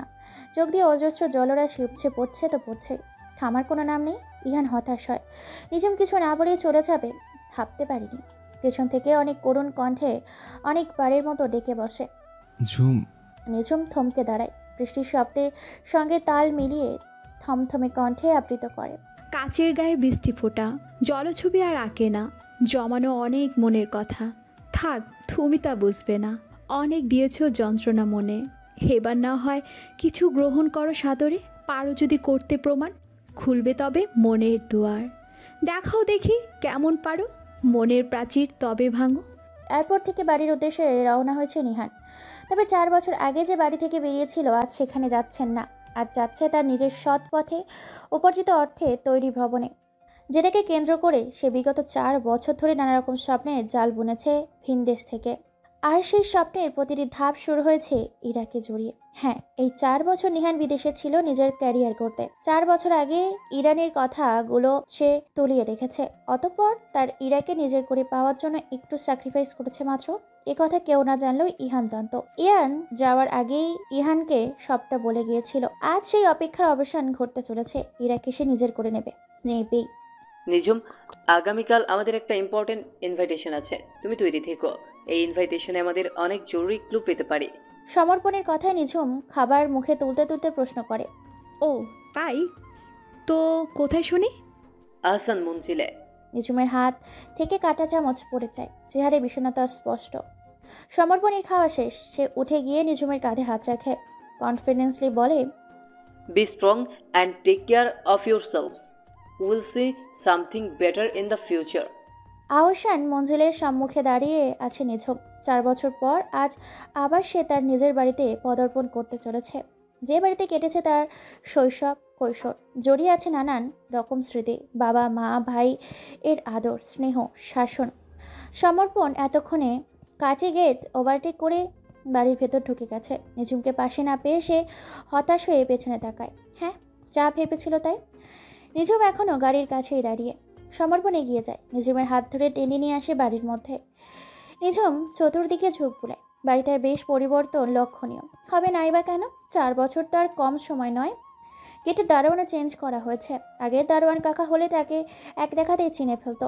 নিঝুম সমর্পণের পেছন পেছন বাড়ির মধ্যে প্রবেশ করে। সদর দরজা পেরিয়ে লিভিং রুমে প্রবেশ করে সেখানে খুব আয়েসি ভঙ্গিতে বসে পত্রিকা পড়ছেন আহসান সাহেব। নিঝুমের থমকায়। সমর্পণের ফ্রেড তাকে খোঁচা দেয়। নিঝুম চকিত দৃষ্টিতে পুনরায় অগ্রসর হয়। Hello mister Hasan. সমর্পণের কথা শ্রবণ হতেই আহসানের সাহেব পত্রিকা থেকে চোখ তুলে ওপরে তাকায়। সমর্পণকে দেখে তড়িঘড়ি করে পত্রিকা বন্ধ করে উঠে দাঁড়ায়। হাস্যোজ্জ্বল মুখে হ্যান্ডশেকের জন্য হাত বাড়িয়ে দেয়। Hello mister Chowdhury. দুজনেই হ্যান্ডশেক পর্ব শেষ করতে না করতে আহসান সাহেবের চোখে আটকায় নিঝুমের ওপর। তিনি চমকায় খানিক, অন্তর গলে আসে, কিন্তু কিছু একটা মনে পড়তেই কাঠিন্য রূপ ধারণ করে। রাগী মুখশ্রীতে শক্তপোক্ত কণ্ঠে কেবলই যখনই বলবেন ও, দেখা যায় তাকে কথা শেষ করতে না দিয়েই সমর্পণ বলে, ও আমার জুনিয়র অফিসার নিঝুম। অতঃপর নিঝুমকে উদ্দেশ্য করে বলে, নিঝুম, মিট করো মিস্টার হাসানের সঙ্গে। নিঝুম ভেতর থেকে ইতস্তত বোধ করছে, কিন্তু বাহিরে তা প্রকাশ করতে নারাজ। সাবলীন ভঙ্গিতে সে তার বাবার নিকট হাত বাড়িয়ে দেয়। Hello mister Ahsan, nice to meet you. Ahsan সাহেব একবার সমর্পণের দিকে দৃষ্টি দিলেন, অতঃপর বাধ্য হয়ে অনিচ্ছা সত্ত্বেও নিঝুমের সঙ্গে হাত মেলালেন। নিঝুম খুব কষ্টে নিজেকে সংযত রাখলো। অতঃপর তারা একত্রে বসে কিছু আলাপ আলোচনা করতে লাগলো। নিঝুম অবশ্য তেমন কিছুই বলছে না, সমর্পণের কথাগুলোতে শুধু হ্যাঁ করছে। তার দৃষ্টি তো মা ভাইকে এক নজর দেখার জন্য তৃষ্ণার্ত। একটু পরে তাদের জন্য নাস্তা দেওয়া হলো। সমর্পণ সামান্য কিছু খেলেও নিঝুম শুধু পানিটুকুই খেলো। আরো কিছু সময় পর সেখানে উপস্থিত হলো তার ভাই নুহাশ আহসান। নিঝুমকে দেখে বাবার মতো নুহাশও চমকে উঠল। এই বোনটি তার বড়ই আদরের ছিল, কিন্তু প্রয়োজনে সে তাকে শাসনও করেছে প্রচুর, তবে ভালোবাসাও কোনো কমতি রাখেনি। কিন্তু 4 বছর আগে বোনের সেই অপমান তার হৃদয়ে গেঁথে গেছে। এক রাতের বিয়ে করা বরের জন্য সে তার বাবা ভাইকে প্রত্যাখ্যান করলো কিভাবে? মুহূর্তেই চেহারা রং পাল্টে যায় নুহাশের। হৃদয়ত জ্ঞান শূন্য সে। কাঠিন্য চেহারায় যখনই সে নিঝুমের কাছে যাওয়ার জন্য উদ্ধত হচ্ছিল, ঠিক তখনই তার বাবা তাকে কৌশলে আটকে নেয়। এই দৃশ্য নজর এড়ায় না নিঝুমের। সমর্পণ খারুড়ি, তবুও সকলে চুপ। নুহাশের হিতাহিত জ্ঞান আসতেই সে চুপ মেরে যায়। নিঝুমকে পরে দেখে নেবে, আপাতত সমর্পণকে হাত করার চেষ্টা করতে হবে, তাহলেই লাইন ক্লিয়ার। তাদের সমর্পণকে নিমন্ত্রণ করার একমাত্র উদ্দেশ্য হলো তার মন খুশি করে তাকে হাত করা। তবে তাদের পক্ষে এই কালো জগতের শেখরে পৌঁছানো সম্ভব। কিছু সময় পর নুহাস সেখান থেকে উঠে ভেতরে চলে গেল। পরক্ষণে খুব অল্প সময়ের মধ্যে আবার ফিরে এলো। তারপর তাদের জন্য ভারী খাবারের আয়োজন করা হলো। নিজাম খুব যত্ন করে খাবারটা শেষ করলো, কারণ এটা তার মমতাময়ী মায়ের হাতের রান্না। সেই স্বাদ নিঝুম আজও ভুলতে পারেনি। খাবার শেষে একবার তাদের চাবার পালা। নিজাম শেষ মুহূর্ত পর্যন্ত তার মাকে এক নজর দেখার আশায় ওত পেতেছিল, কিন্তু সে তো আর জানে না তার ভাই সবার অকচরে অনেক আগেই তার মাকে ঘরবন্দি করে রেখে এসেছে। নিঝুম সমর্পণ চলে যায়। ওপরে ঘরের জানলা থেকে একজোড়া অশ্রু সিক্ত চোখে ঠিকই তাদের দেখতে পায়। একাই হাঁসফাঁস করে, কিন্তু তা চোখ পড়ে না নিঝুমের। ওরা চলে যেতেই নুহাস আহসান সাহেবের পাশে এসে দাঁড়ায়। আটকে দিয়েছো? বেশ ভালোই করেছো। দুধ কলা দিয়ে কি তবে কালসাপ পুষলাম? হয়তো। একটা বড় মাল্টিন্যাশনাল কোম্পানির সম্মুখে আছে ইরা। আজ তার ইন্টারভিউ ছিল এই কোম্পানিতে। খুব ভালোভাবে ইন্টারভিউ সম্পন্ন করেছে সে। আশা রাখে চাকরিটা তার হয়ে যাবে। বাড়ির কেউ তার চাকরি করার বিষয়টা পছন্দ করছে না, কিন্তু ইরা চায় নিজের পায়ে দাঁড়াতে। শেষমেশ ইরার জেদের কাছে সকলে হার মানতে বাধ্য হয়। রিক্সায় জন্য ওয়েট করছে ইরা। ইদানিং সে গাড়িটারই বেশি একটা ইউজ করে না। সবসময় ভাবে সাবলীনভাবে চলতে, সব সময় অভ্যেস করে নিচ্ছে। তবে রিক্সায় চড়তে তার মন্দ লাগে না অবশ্য। সূর্য এখন মাথার উপর প্রায়। রোদের তাপে শরীর ঝলসে যাওয়ার উপক্রম সকলের। ইরারও একই দশা। গায়ের জামাটা জায়গায় জায়গায় ঘেমে ভিজে উঠেছে। কোমর বরাবর চুলগুচ্ছ উন্মুক্তভাবে বিচরণ করছে তার পৃষ্ঠদেশে। এই উন্মুক্ত যেন দ্বিগুণ তেজ বাড়িয়ে দিয়েছে শরীরের। সকালে শাওয়ার নেওয়ার ফল চুলগুলো ভেজা ছিল, তাই তো ছেড়ে এসেছিল। কে জানতো এই খোলা চুলই তার গরমের কাল হবে। যখনই একটা খালি রিক্সাকে হাতের ইশারায় ইরা ডাক দিতে যাবে, ঠিক তখনই কোত্থেকে এক সুবিশাল গাড়ি এসে তার সম্মুখে উপস্থিত হলো। ইরা ভ্রু কুঁচকে সেদিকেই চাইল। মনে মনে রাগ হলো, এই গাড়িটার জন্য তার এত অপেক্ষার পাওয়া রিক্সাটাও হাতছাড়া হয়ে গেল। এখন এই দুপুরে রোদ কতক্ষণে দাঁড়িয়ে থাকতে হবে কে জানে। ইরার ভাবনার মাঝেই শোনা গেল এক স্নিগ্ধ কণ্ঠ। এই যে ম্যাম, একা দেখা হবে নাকি গাড়ির দিকে অগ্রসর হবেন? ইরা চমকে ওঠে। সামনে থাকা সুদর্শন যুবকটির দিকে দৃষ্টি ফেরায়। মুহূর্তে তার পায়ের নিচের মাটি সরে যায় যেন। শরীরে মৃদু কম্পন সৃষ্টি হয়। মস্তিষ্ক শূন্য। রন্ধ্রে রন্ধ্রে প্রবল গরম তরলের বিচরণ শুরু হয়। খুব সন্তর্পণে সামলে নেয় সে নিজেকে। কিছু হাঁটতে নিলেই শক্তপোক্ত একটি হাড় তাকে একটানে নিজের একদম নিকটে এনে ফেলে। এরা চোখ জোড়া চিকচিক করছে। আপাতত দুই মানবী এখন গভীর অনুভূতিতে ডুবে যেতে ব্যস্ত। এই অনুভূতি নয়নে নয়নে, হৃদয়ের হৃদয়ে পুনর্মিলনে। কেমন আছো? যেমন রেখে গেছেন তেমন। তুমি তো চাইতে না আমি দূরে চলে যাই। মুখের কথা আর মনের কথা কি এক? যদি বিশ্বাস করবেন তবে আবার কেন ফিরে আসা? বারংবার কষ্ট দেওয়ার মধ্যে কি পৈশাচিক আনন্দ নিহিত? নিহান মুচকি হাসে। দুই হাতে আবদ্ধ করে নেয় ইরার ঘরমর্ত মুখশ্রী। খুব সন্তর্পণে চুমু এঁকে দেয় ললাটে। অতঃপর দৃষ্টিতে দৃষ্টি মিলিয়ে বলে, পুরোপুরি আপন করে নিতেই তো হারিয়ে গিয়েছিলাম, যাতে করে আর কেউ কখনো হারানোর সুযোগ না পাই। না তুমি না আমি। ভীষণ কষ্ট দিয়েছেন। একটা নয়, দুটো নয়, চারটা বছর। ভালোবাসা দিয়ে সব পুষিয়ে দেব। এরা মুহূর্তেই লজ্জা পেয়ে যায়। নিহানের দৃষ্টি থেকে ফিরিয়ে নেয় নিজেকে। নিহান মুচকি হাসে। তার লজ্জাবতীকে কয়দিন পর দেখছে, এই দেখা যেন কোনো শেষ নেই। ইরা চোখে মুখে আজ প্রবল খুশির ঝিলিক। মেয়েটাকে আজ একটু বেশি প্রাণবন্ত লাগছে। অহেতুক মিটিমিটি হাসছে, গুনগুনিয়ে গাইছে। ইহান মনে মনে খুশি হয়। সে জানে ইরার এই খুশির কারণ। নিহান ইরার কাছে যাওয়ার আগেই ইহানের সঙ্গে মিট করে গেছে। ইহানও নিহানকে ইরার অবস্থান বলে দিয়েছিল। নিহান যাবে বলে ইহান আর গাড়ি পাঠায়নি। হয়তো তার আদরের বোনের জন্য কখন গাড়ি পাঠিয়ে দিত। ইহান স্বস্তির নিঃশ্বাস ফেলে। যাক, অবশেষে একজন অন্তত সুখের মুখ দেখতে চলেছে। বরাবরের মতো অনিলা খান ঘর থেকে ফোনে কথা বলার আওয়াজ ভেসে আসছে। সেই আওয়াজে আনন্দিত উচ্ছ্বসিত হয়ে সারা বাড়ি পায়চারি করে ইরার পা অটোমেটিক বন্ধ হয়ে যায়। এটা নতুন নয়। নিঝুম চলে যাওয়ার পর থেকেই সে এমনটা প্রায়শই লক্ষ্য করছে। তার মা ঘরবন্দি হয়ে লুকিয়ে লুকিয়ে কার সঙ্গে যেন কথা বলে। সেই বিষয়ে বার কয়েক জিজ্ঞাসাবাদ করলেও লাভ হয়নি। অনিলা খান খুব সন্তর্পণে বিষয়টি এড়িয়ে গেছেন। এরা ভাবছে আর নয়, আজকে সে আড়ি পাতবে মায়ের ঘরে। যদিও তা অন্যায়, তবুও এইভাবে আর কয়তদিন। তাদেরও তো অধিকার আছে তার মায়ের ব্যাপারে সবটা জানার। খুব সন্তর্পণে দরজায় কান লাগিয়ে দাঁড়িয়ে পড়ল ইরা। ঘরের মধ্যে থেকে ভেসে আসা অস্পষ্ট শব্দগুলো এবার পুরোপুরি স্পষ্টভাবে ভেসে আসছে তার কানে। কিন্তু ভেতর থেকে যা শোনা গেল তার জন্য মোটেও প্রস্তুত ছিল না সে। তার মা বারংবার নিঝুম নামটি সম্বোধন করছে, কথাগুলো এমন। এই নিঝুম, কি হলো? থেমে গেলি কেন? এই নিঝুম, জানিস নিহানটা না বড্ড বদলে গেছে। এই তুই এবার একেবারের জন্য আমার কাছে ফিরে আয় না মা। আরও অনেক কথা হচ্ছে তাদের মধ্যে। ইরার পক্ষে সেখানে দাঁড়ানো আর এক মুহূর্ত সম্ভব হলো না। সে ছুটতেই ইহানের রুমে চলে গেল। ইহান তখনও সবই বাইরে বের হওয়ার জন্য তৈরি হচ্ছিল। ইরা ইহানের সামনে এসে হাঁপিয়ে চলছে অনবরত। ইহান সেদিকে একবার ভ্রু কুঁচকে তাকিয়ে জিজ্ঞাসা করলো, কি হয়েছে? এভাবে হাঁপাচ্ছিস কেন? ইরা কিছুটা স্বাভাবিক হয়েই বলল, তো কী করবো, খুব গুরুত্বপূর্ণ কথা আছে তোমার সঙ্গে। হ্যাঁ তো বলে ফেল, আমি একটু বেরোবো। ভাইয়া, বৌমনি সত্যিই বেঁচে আছে। আমি মাকে বৌমনির সঙ্গে ফোনে কথা বলতে শুনেছি।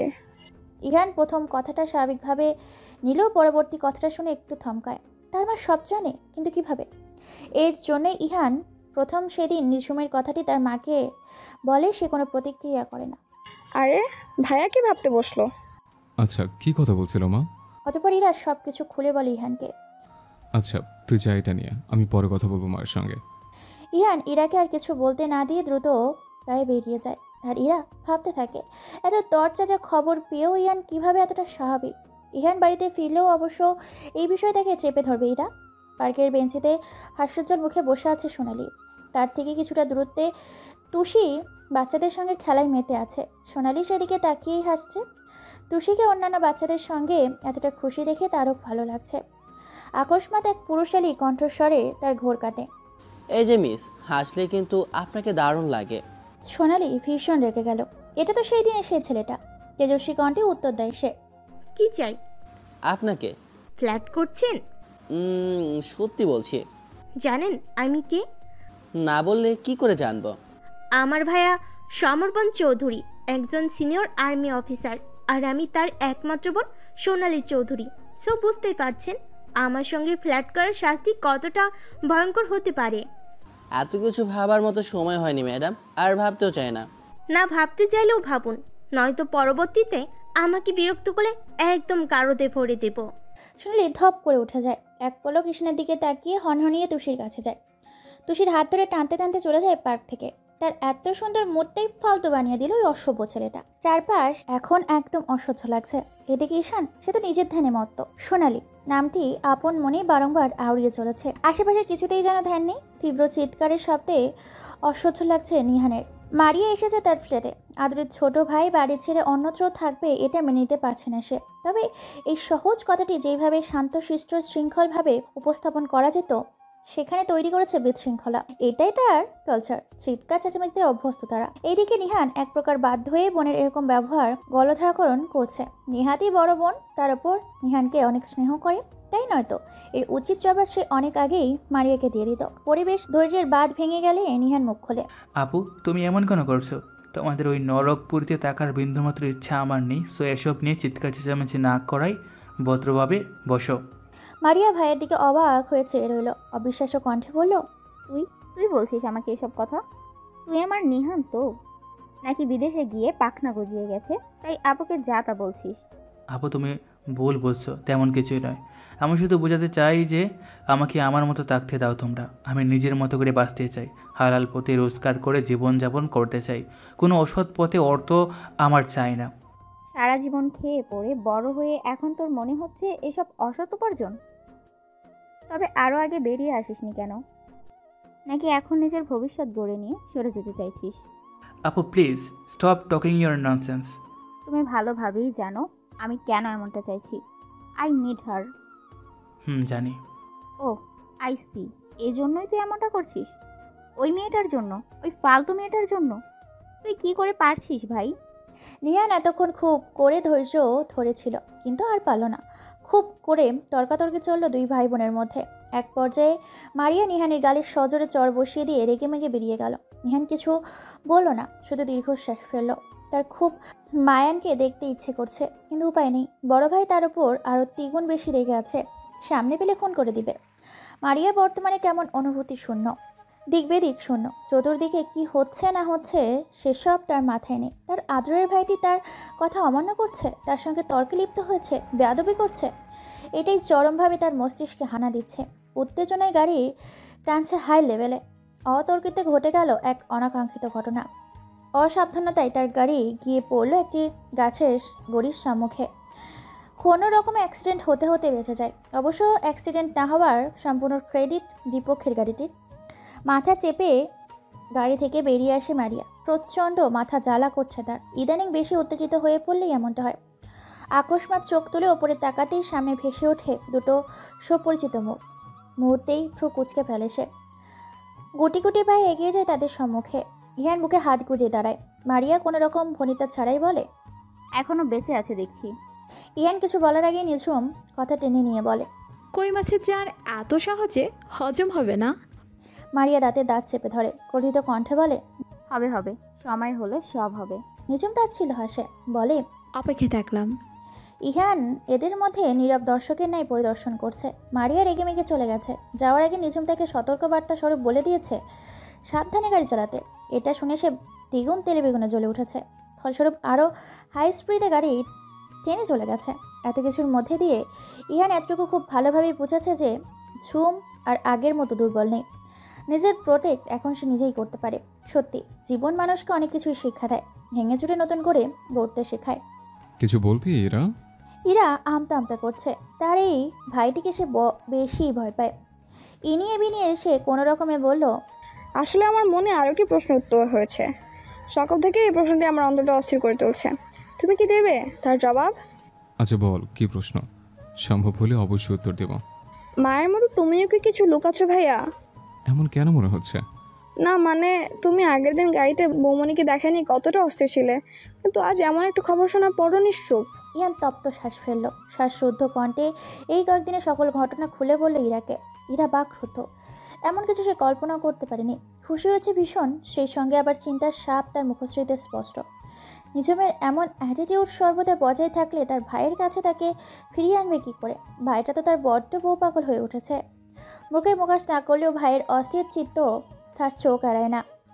সময় পেরিয়ে যায় তড়িৎ গতিতে, সেই সঙ্গে বদলায় জীবনের মোড়। কেটে গেছে একটি মাস।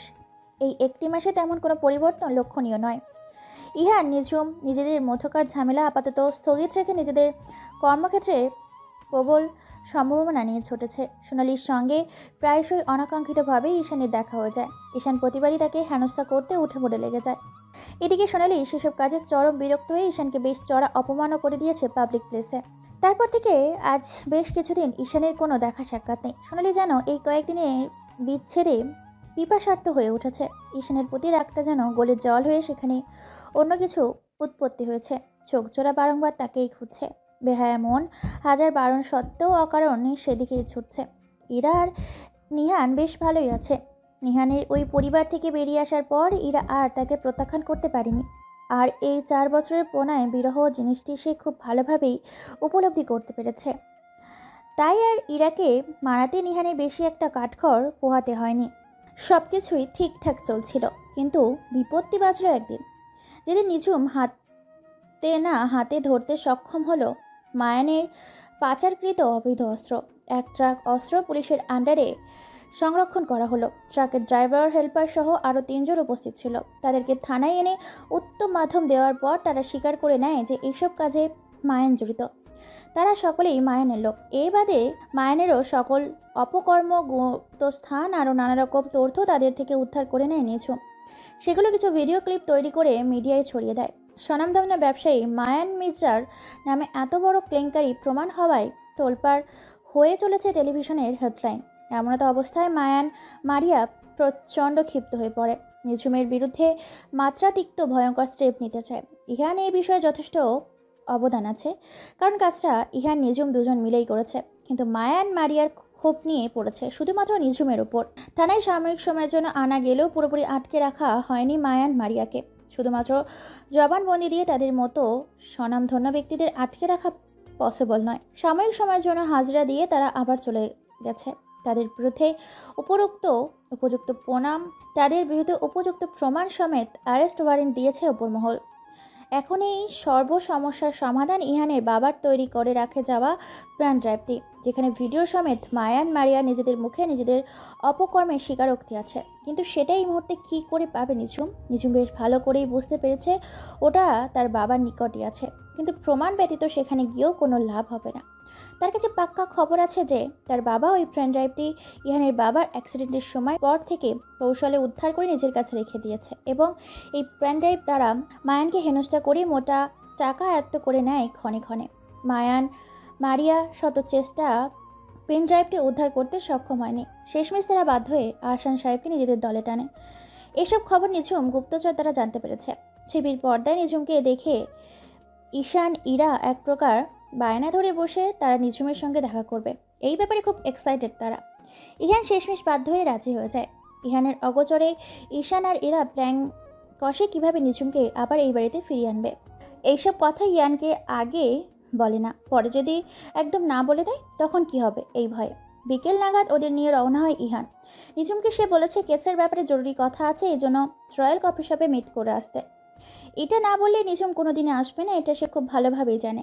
এদিকে নিঝুম তার পরিবার অর্থাৎ তুষি, সোনালি আর সমর্পণের সঙ্গে একটু ঘোরাঘুরি করতেই বেরিয়েছিল। অবশ্য তুষির আবদারেই তারা বেরিয়েছে, নয়তো কাজ ফেলে সমর্পণ বা নিঝুমের কারোরই ইচ্ছে ছিল না আসার।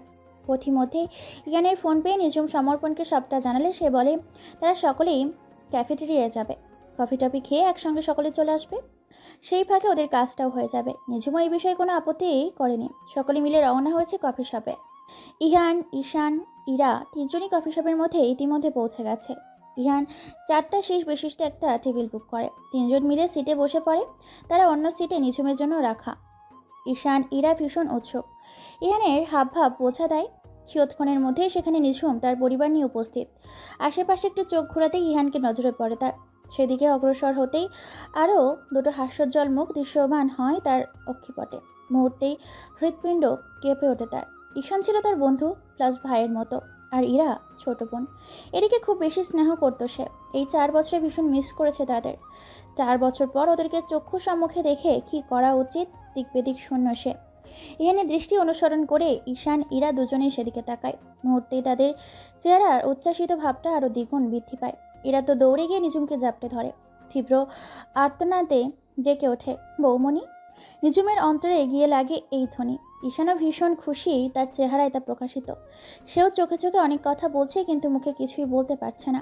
নিঝুম ইরার মাথায় পরম স্নেহে হাত বুলিয়ে দেয়। তারপর ইরাকে শান্ত করে ঈশানের কাছে যায়। আলতো করে জড়িয়ে ধরে। দুজনের মধ্যে বেশ কিছু কথোপকথন চলে। তাদের মধ্যে তুষি দৌড়ে এসে টেনে ধরে নিঝুমের অন্যার আঁচল। চোখ জোড়া সরু চেয়ে ঠোঁট জোকাল কিঞ্চিত উল্টিয়ে অভিমানের স্বরে বলে, আম্মা, তুমি ওদেরকে কেন জড়িয়ে ধরছো? কেন আদর করছো? তুমি তো আমার আম্মা। তুমি শুধু আমাকে আদর করবে, আমাকে ভালোবাসবে, আমাকে জড়িয়ে ধরবে। তুষির কথাই হুঁশ ফিরে সকলের। ইহান, ঈশান, ইরা সকলেই বোঝার চেষ্টা করে এই পিচ্চিটার সঙ্গে নিঝুমের সম্পর্কটা বাকি। সে নিঝুমকে আম্মা কেন বলছে? ঈশান খেয়াল করে এই পিচ্চিটা তো তুষি, সোনালির ভাইয়ের মেয়ে। সে তার দৃষ্টি ওদের ওপর থেকে ঘুরিয়ে পেছনে তাকায়। পেছনে সোনালি দাঁড়িয়ে আছে, তার দিকেই চেয়ে। সোনালির পাশেই দাঁড়িয়ে আছে এক সুঠামদেহী পুরুষ। ঈশান ভাবলে এটা হয়তো সোনালির ভাই। এতক্ষণে ইরা, ইহান দুজনের দৃষ্টি ওদের ওপর গেছে। এই কেসে সমর্পণ নিঝুমকে একা ছেড়ে দিয়েছে, এই জন্য কখনো সমর্পণের সঙ্গে ইহানের আগে দেখা হয়নি। নিঝুমের সঙ্গে এমন সুপুরুষ তার ওপর পিচ্চি মেয়েটার আম্মা ডাক ভীষণভাবে ভাবাচ্ছে ইহানকে। মনের মধ্যে অযাচিত ভয় বাসা বেঁধেছে। এদিকে নিঝুম তখনও তুষিকে মানাতে ব্যস্ত। পিচ্চি মেয়েটার একটু বেশি অভিমান, নিঝুমের ক্ষেত্রে সেটা আরও দ্বিগুণ বৃদ্ধি পায়। এদিকে সোনালি ঈশানকে এখানে দেখে প্রচণ্ড অবাক, সেই সঙ্গে খুশিও হয়। এই কয়েকদিনের দেখা না হওয়ায় বিরহ এক নিমেষেই শেষ হয়ে যায়। সে তৃষ্ণার্ত প্রিয়সীর ন্যায় চেয়ে থাকে ঈশানের পানে। এতক্ষণে হাস্যজল পরিবেশ, আনন্দের উচ্ছ্বাস সবকিছু যেন এক নিমেষেই রূপান্তর হয়েছে থমথমে পরিবেশে। সকলের মধ্যেই পিনপত নীরবতা। কত শত কথা মনের কোণে চাপা পড়ে আছে, কিন্তু বলার অবকাশ নেই। নীরবতা ভেঙে সমর্পণ বলে, তো নিঝুম এইভাবে বসে থাকলে চলবে? ইন্ট্রোডিউস করা ওনাদের সঙ্গে। নিঝুম ঠোক গিলে পরক্ষণে স্মিত হেসে ইরা আর ঈশানের দিকে ইশারা করে বলে, ও ইরা মিস্টার ইহানের বোন, আর ও ঈশান ওনার ভাই। নিঝুমের কথা শেষ করে চুপ মেরে গেল। সমর্পণ বিরক্তি মাখা মুখ করেই বলল, নিঝুম, শুধু ওনাদের পরিচয় দিলে আমাদের পরিচয় ওনাদের দাও। সমর্পণের এই একটি কথাই ইহান, ইরা, ঈশা তিনজনই উৎসুক হয়ে উঠল। তারা তো এই সময়েরই অপেক্ষায় ছিল। নিঝুম হাত মোচড়াচ্ছে, তা দেখে সমর্পণ ফের বলল, ওকে, আমি দিচ্ছি আমাদের পরিচয়। সমর্পণ সোনালির দিকে ইঙ্গিত করে বলল, ও আমার একমাত্র বোন সোনালী চৌধুরী। তারপর তুষিকে নিজের কাছে টেনে নিয়ে বলল, এ হলো আমার প্রিন্সেস তুষি চৌধুরী। সমর্পণ এবার নিঝুমের দিকে ইঙ্গিত করে যখনই মুখ খুলতে নেবে তখনই ওয়েটার মেনু কার্ড নিয়ে হাজির। ওয়েটারকে দেখে সমর্পণ সেদিকে মনোযোগ ঘুরিয়ে নেয়। নিঝুম দীর্ঘশ্বাস ফেলে। ইহান, ইরা, ঈশান হতাশ হয়। এবারও জানা হলো না নিঝুমের সঙ্গে সমর্পণের সম্পর্কের পরিসীমা। অনেক চাপা কষ্ট, প্রশ্ন, অনুভূতি, দুঃখ সব কিছুর মধ্য দিয়ে কেটে গেল কিছু মুহূর্ত।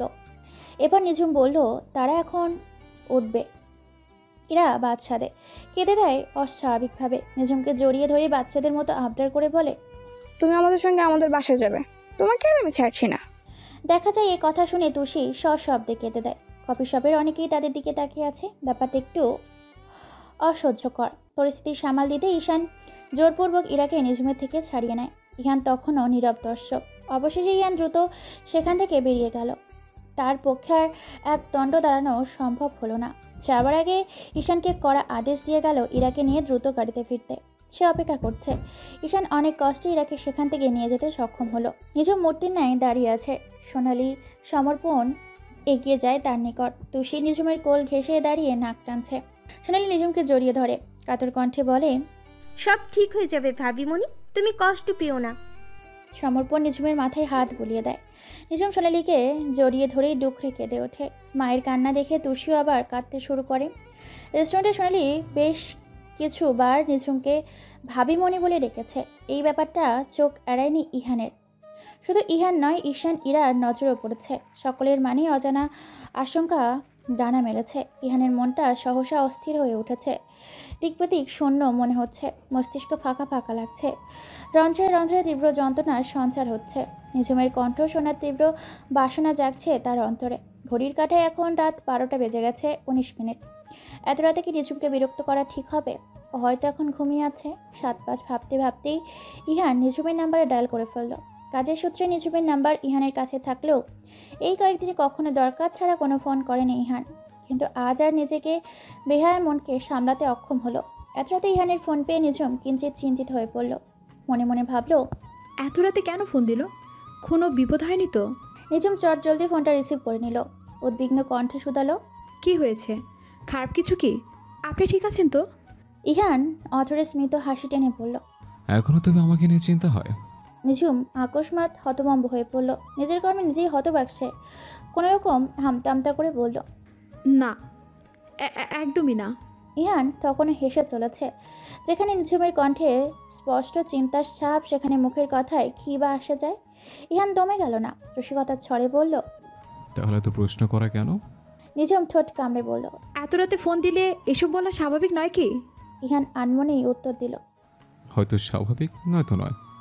মানে? নিঝুমের কণ্ঠে কৌতূহল। ইহান ব্যালকনির গ্রিল ধরে দৃষ্টি নিবদ্ধ করল সুদূরের আকাশে। ওপাশে নিঝুম অপেক্ষায়। ইহান দীর্ঘশ্বাস ফেলল। কাতর কণ্ঠে বলল, ফিরে এসো না ঝুম, শেষবারের মতো ক্ষমা চাইছে। 4টা বছর অনেক সহ্য করেছে। তুমি বলো, এখনো কি শেষ হয়নি আমার বাপের বোঝা? ধীরে ধীরে মরছি আমি। তোমায় কষ্ট দিয়ে বিন্দুমাত্র ভালো নেই। ফিরে এসো প্রিয়সী। নিঝুম স্তব্ধ। চোখ বেয়ে নোনা জল গড়িয়ে পড়ছে।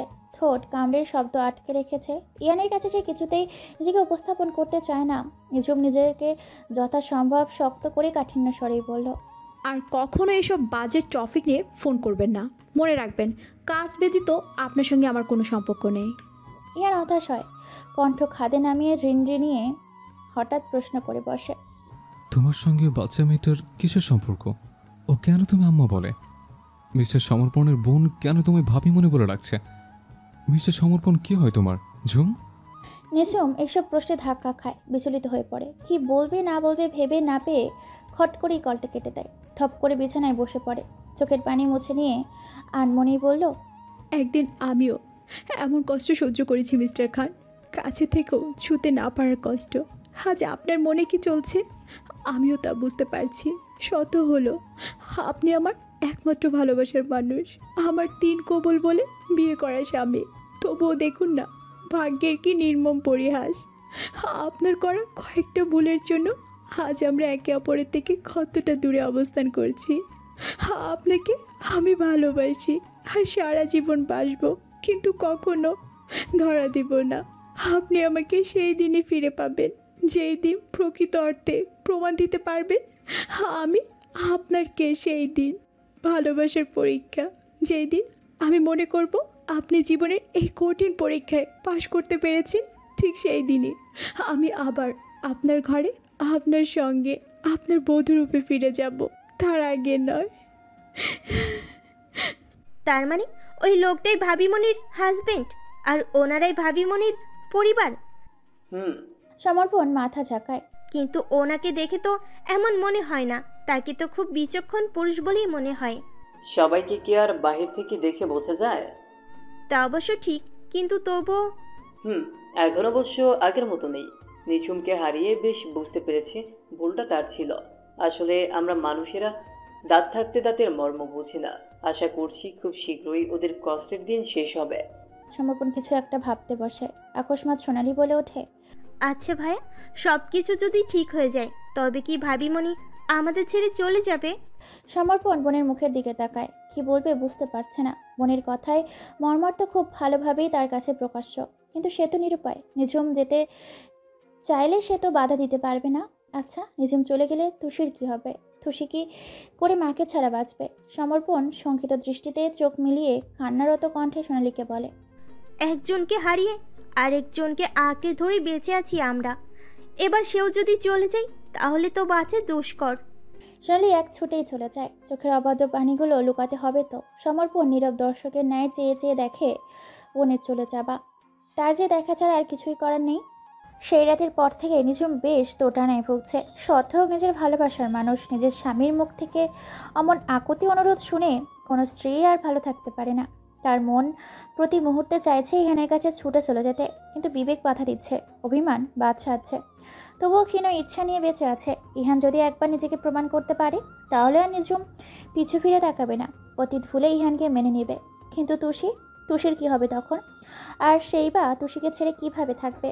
সমর্পণ কি তুষিকে দিতে রাজি হবে? না, আর ভাবতে পারছে না নিঝুম। নিজের ভাবনায় নিজেই হতবাক। এত কিছু সে কিভাবে ভেবে নিল? পর মুহূর্তে নিজেকে ধিক্কার টেনে বলল, ছি নিঝুম, ছি, এতটা স্বার্থপর তুই কী করে হতে পারিস? যারা তোকে নতুন করে বাঁচতে শেখালো, এখন তুই তাদেরকে ছেড়ে চলে যাওয়ার জন্য কথা ভাবছিস? না না, এটা ভুল, এটা অন্যায়। সোনালি বুঝতে পারে নিঝুমের হয়তো মন ভালো নেই। সব কিছুতেই কেমন উদাসীন ভাব। সারাদিনের বেশিরভাগ সময় তাকে আনমনা থাকতে দেখা যায়। এমন মন মরা নিঝুমকে দেখতে একদমই ভালো লাগছে না সোনালির। তাই দুপুরে খাওয়া দাওয়া শেষ করে সে চলে যায় নিঝুমের ঘরে একান্তে কিছু কথা বলতে। ভাবিমণি, আসবো? নিঝুম তখন ড্রেসিং টেবিলের ড্রয়ারে কিছু একটা করছিল। সোনালির ডাকে মৃদু হেসে প্রত্যুত্তরে বলল, এসো এসো। সোনালি ভেতরে ঢুকে বিছানায় বসে পড়ল। নিঝুম তার কাজ অব্যাহত রেখেই প্রশ্ন করল, কিছু বলবে? কি বলবে বলো। তোমার কি মন খারাপ? তুমি কি কোনোভাবে ডিস্টার্ব? নিঝুম চমকে ওঠে, হাতের কাজ পেলে সোজা হয়ে দাঁড়িয়ে যায়। একদম সোনালির কাজ বরাবর এসে দাঁড়ায়। সোনালি তখনও উত্তরের অপেক্ষায় চেয়ে রয়েছে। নিঝুম গলা ছেড়ে পাল্টা প্রশ্ন করে, এমন কেন মনে হচ্ছে? তোমার প্রতিটি কাজে, তোমার মুখভঙ্গিতে, তোমার উদাসীনতায় প্রতি মুহূর্তে প্রমাণিত তুমি ভালো নেই। নিঝুম অপ্রস্তুত হয়ে পড়ে। নিজেকে শক্ত রাখতে চেয়েও যেন ব্যর্থ হয় সে। প্রতিটি পদে পদে তাকে হেরে যেতে হচ্ছে কেবল এক ব্যক্তির কারণে। সোনালি নিঝুমকে টেনে তার পাশে বসিয়ে দেয়। নিঝুমের কাঁধে হাত রেখে বলে, তুমি এত চিন্তা কেন করছো ভাবিমণি?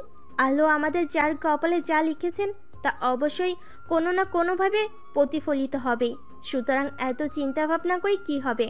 তার যে যেমন চলছে তেমন চলতে দাও সব কিছু। জানি যতটা সহজে আমি কথাগুলো বলতে পারছি, তোমার কাছে সেগুলো হজম করা এতটা সহজ সাধ্য নয়। তবুও বলছি, চেষ্টা করো, তুমি পারবে। আমার মনে হয় তোমার ওই মুহূর্তে মাইন্ডটা ফ্রেশ করা প্রয়োজন। তুমি বরং আজ বিকেলে তুষিকে নিয়ে একটু ঘোরাঘুরি করে এসো, দেখবে ভালো লাগবে। নিঝুম এক দৃষ্টিতে চেয়ে আছে সোনালির পানে। সোনালির সাবলীনভাবে তাকে ম্যানেজ করাটা বেশ উপভোগ করছে সে। মেয়েটা সত্যিই অনেক বড় হয়ে যাচ্ছে। কত সহজ করে ভারী ভারী কথাগুলো বলতে পারছে।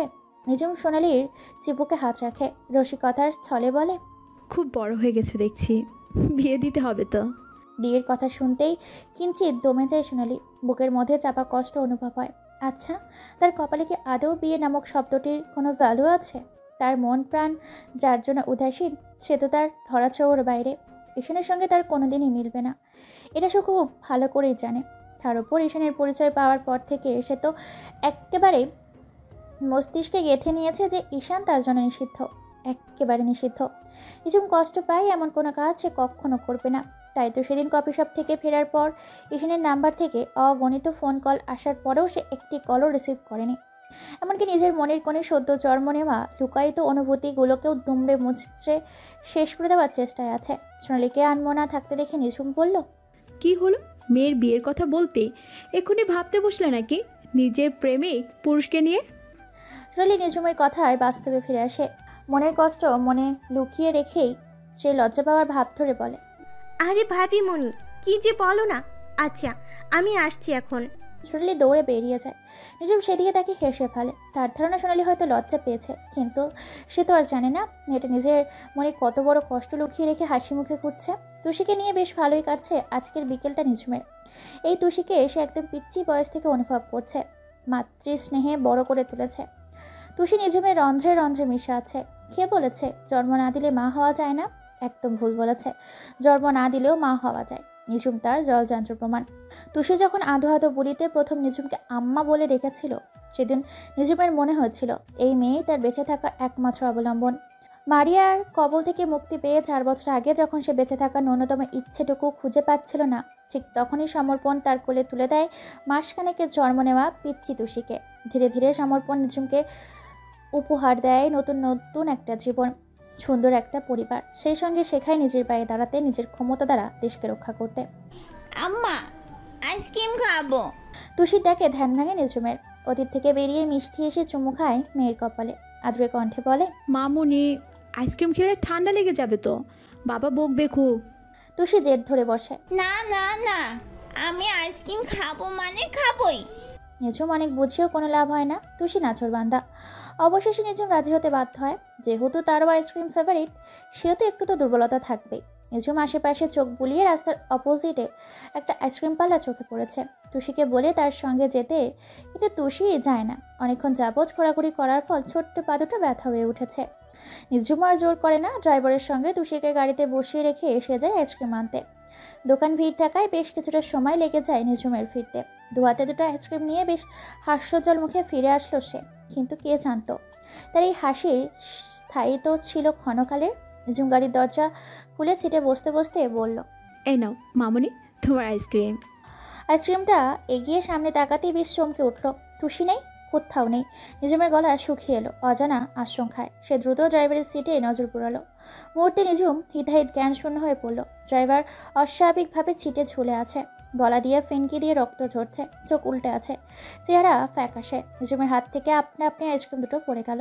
সে দ্রুত সামনের সিটে ড্রাইভারের কাছে গেল। ড্রাইভারের বাম হাত ধরে পালস চেক করে দেখলো সে আর বেঁচে নেই। নিঝুম এখন কি করবে? কোথায় খুঁজবে তুষিকে? তুষিকে কারা নিয়ে যেতে পারে এটা অজানা নয় তার, কিন্তু কি করে উদ্ধার করবে সে তার মেয়েকে? কি জবাব দেবে সমর্পণকে? বাচ্চা মেয়েটার কোনো ক্ষতি করবে না তো ওরা? আতকে ওঠে নিঝুম। এমন অসহায় সে আগে কখনো হয়নি। এমনকি নিজের যখন মৃত্যু শয্যায় ছিল তখনও এমন লাগেনি। দুহাতে চুলের মুঠে খামচে ধরে তীব্র চিৎকার করে ওঠে সে।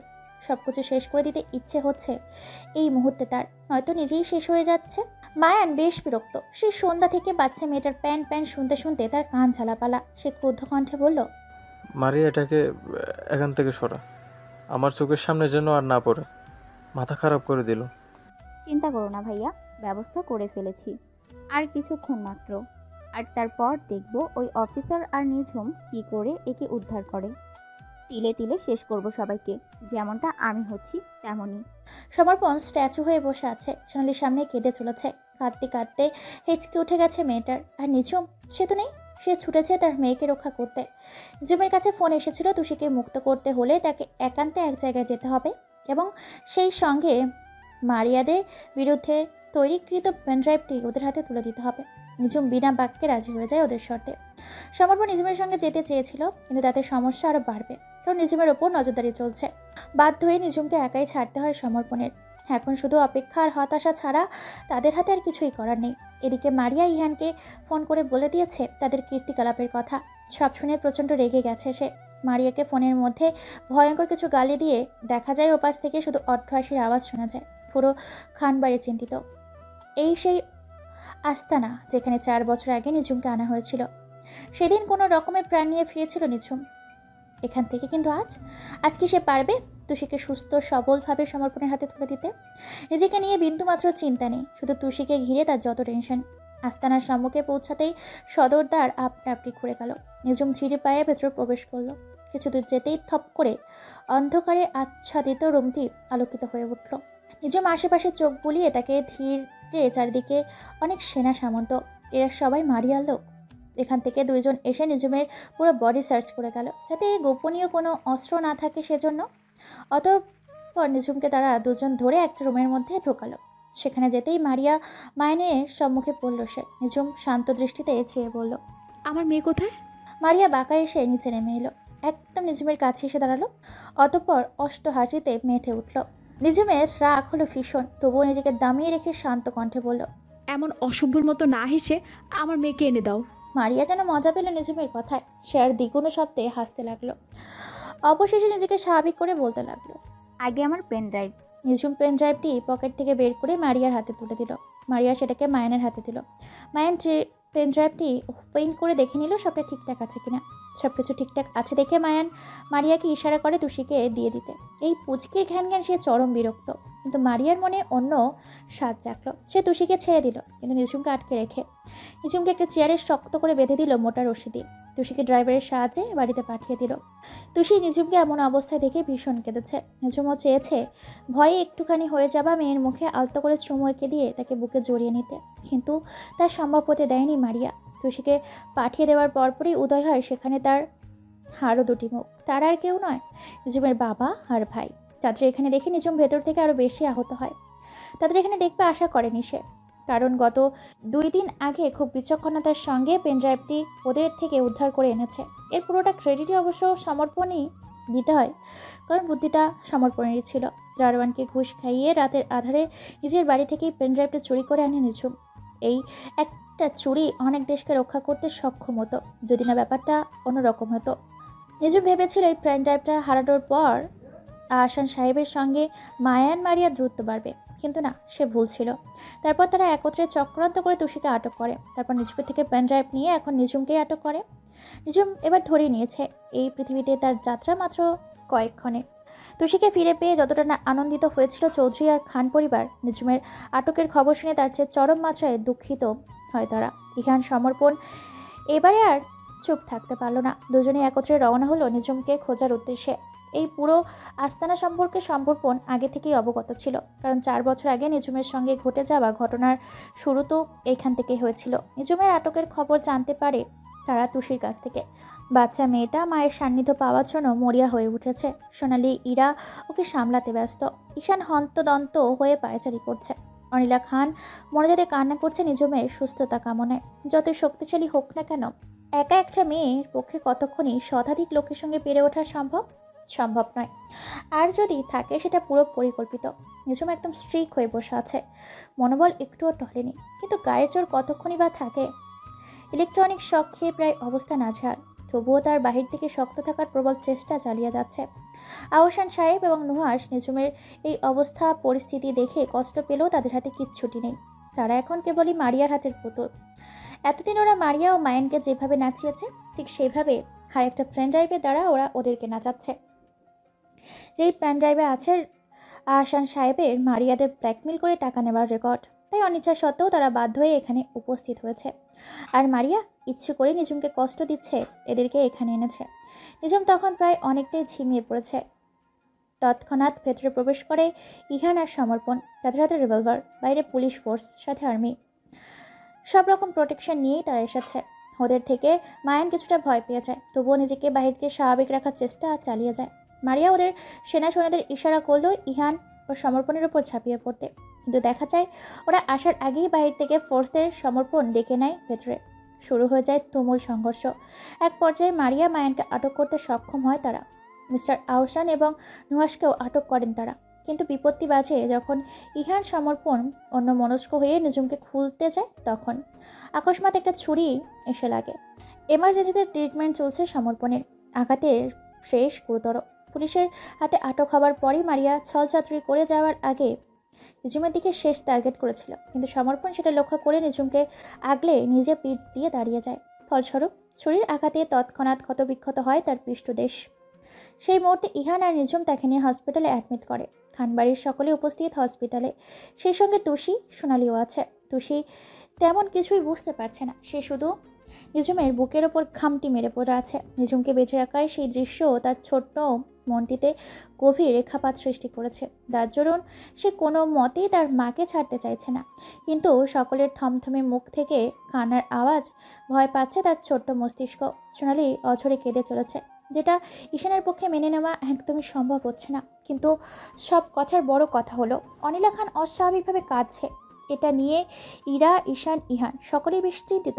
তবে সমর্পণের সঙ্গে যে তার কোনো যোগসূত্র আছে এটা তার ব্যবহারে সুস্পষ্ট। নিহানও আছে তাদের সঙ্গে। ভাই বোনের কর্মকাণ্ডে সে ভীষণভাবেই লজ্জিত। পিট চোখ মিলে তাকিয়ে সর্বপ্রথম যে নামটি সমর্পণ উচ্চারণ করে তা হলো নিঝুম। চোখ মিলে তার প্রশ্ন, নিঝুম ঠিক আছে তো? নিঝুমকে ঘিরে তার এত উদ্বিগ্নতা পছন্দ হলো না ইহানের।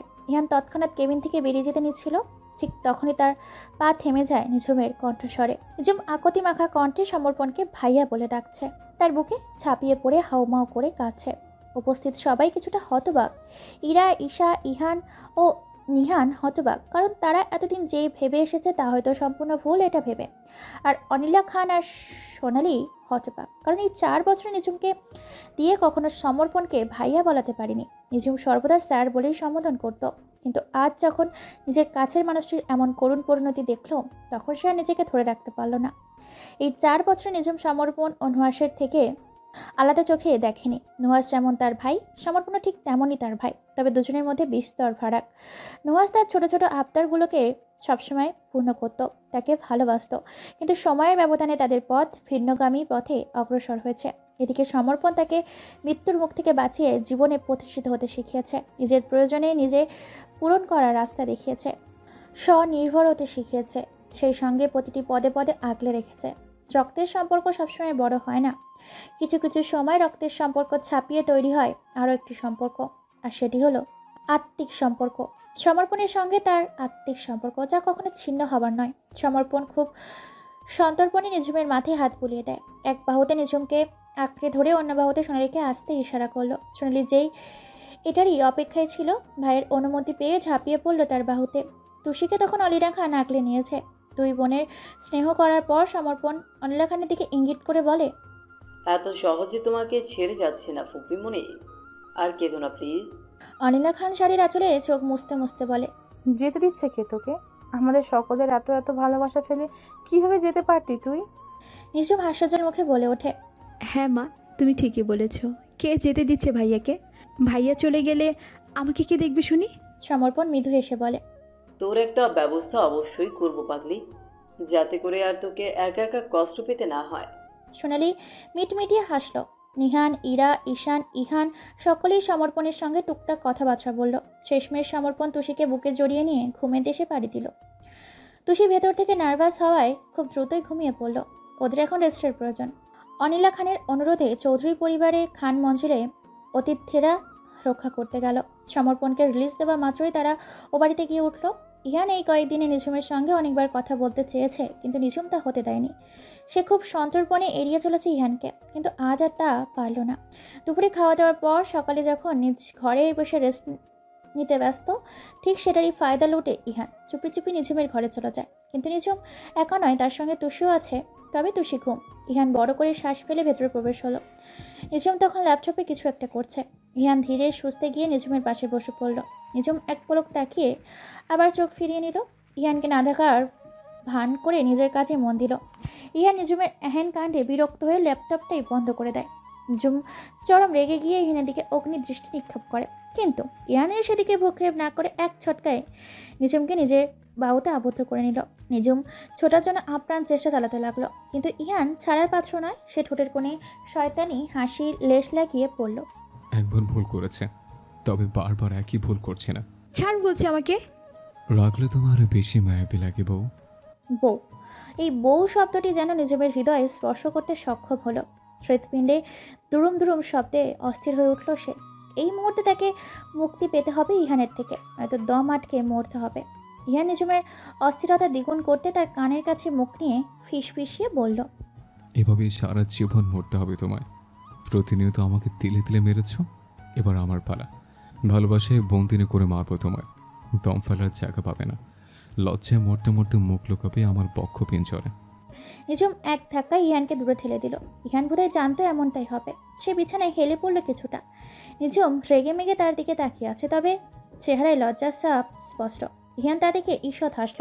নিজম তেজস্বী কণ্ঠে বলল, বেরিয়ে যান, মা বলেছে তাই এখানে আসা, নয়তো এই দৃষ্টে পা ফেলার ইচ্ছে এই নিঝুমের ছিল না। ইহান এবার সোজা হয়ে দাঁড়ালো। একদম নিজমের কাছাকাছি গিয়ে চোখে চোখ মিলিয়ে বলল, আর কত ঝুম, আমি যার পারছি না। এবার একটা বেহিতে হতে হবে। হয় তুমি আমার হবে, নয়তো তোমার হাতই আমাকে শেষ করে দেবে। কি যা তা বলছেন? দেখুন, আমার এসব ভালো লাগছে না। আমি আমার পরিবার নিয়ে বেশ ভালো আছি। আপনার সঙ্গে নতুন করে মায়া চড়াতে চাই না। Please Jhum, try to understand. এমন চলতে থাকলে আমরা কেউ ভালো থাকবো না। অনেক তো হলো, এবার না অতীত ভুলে নিজেদের মতো করে গুছিয়ে সবটা শুরু করা যায়। ওদের কথার মধ্যেই ঘরে প্রবেশ করলো সমর্পণ আর অনিলা খান। নিঝুম কিছু বলতে নিয়ে আবার ওদের দেখে চুপ হয়ে যায়। সমর্পণ এসে নিঝুমের কাঁধে হাত রাখে, বলে, দেখ বোন, এতদিন যা হয়েছে যেভাবে হয়েছে আমি মেনে নিয়েছি, কিন্তু এখন আমারও মনে হচ্ছে তোর অতীত ভুলে সবকিছু নতুন করে শুরু করা উচিত।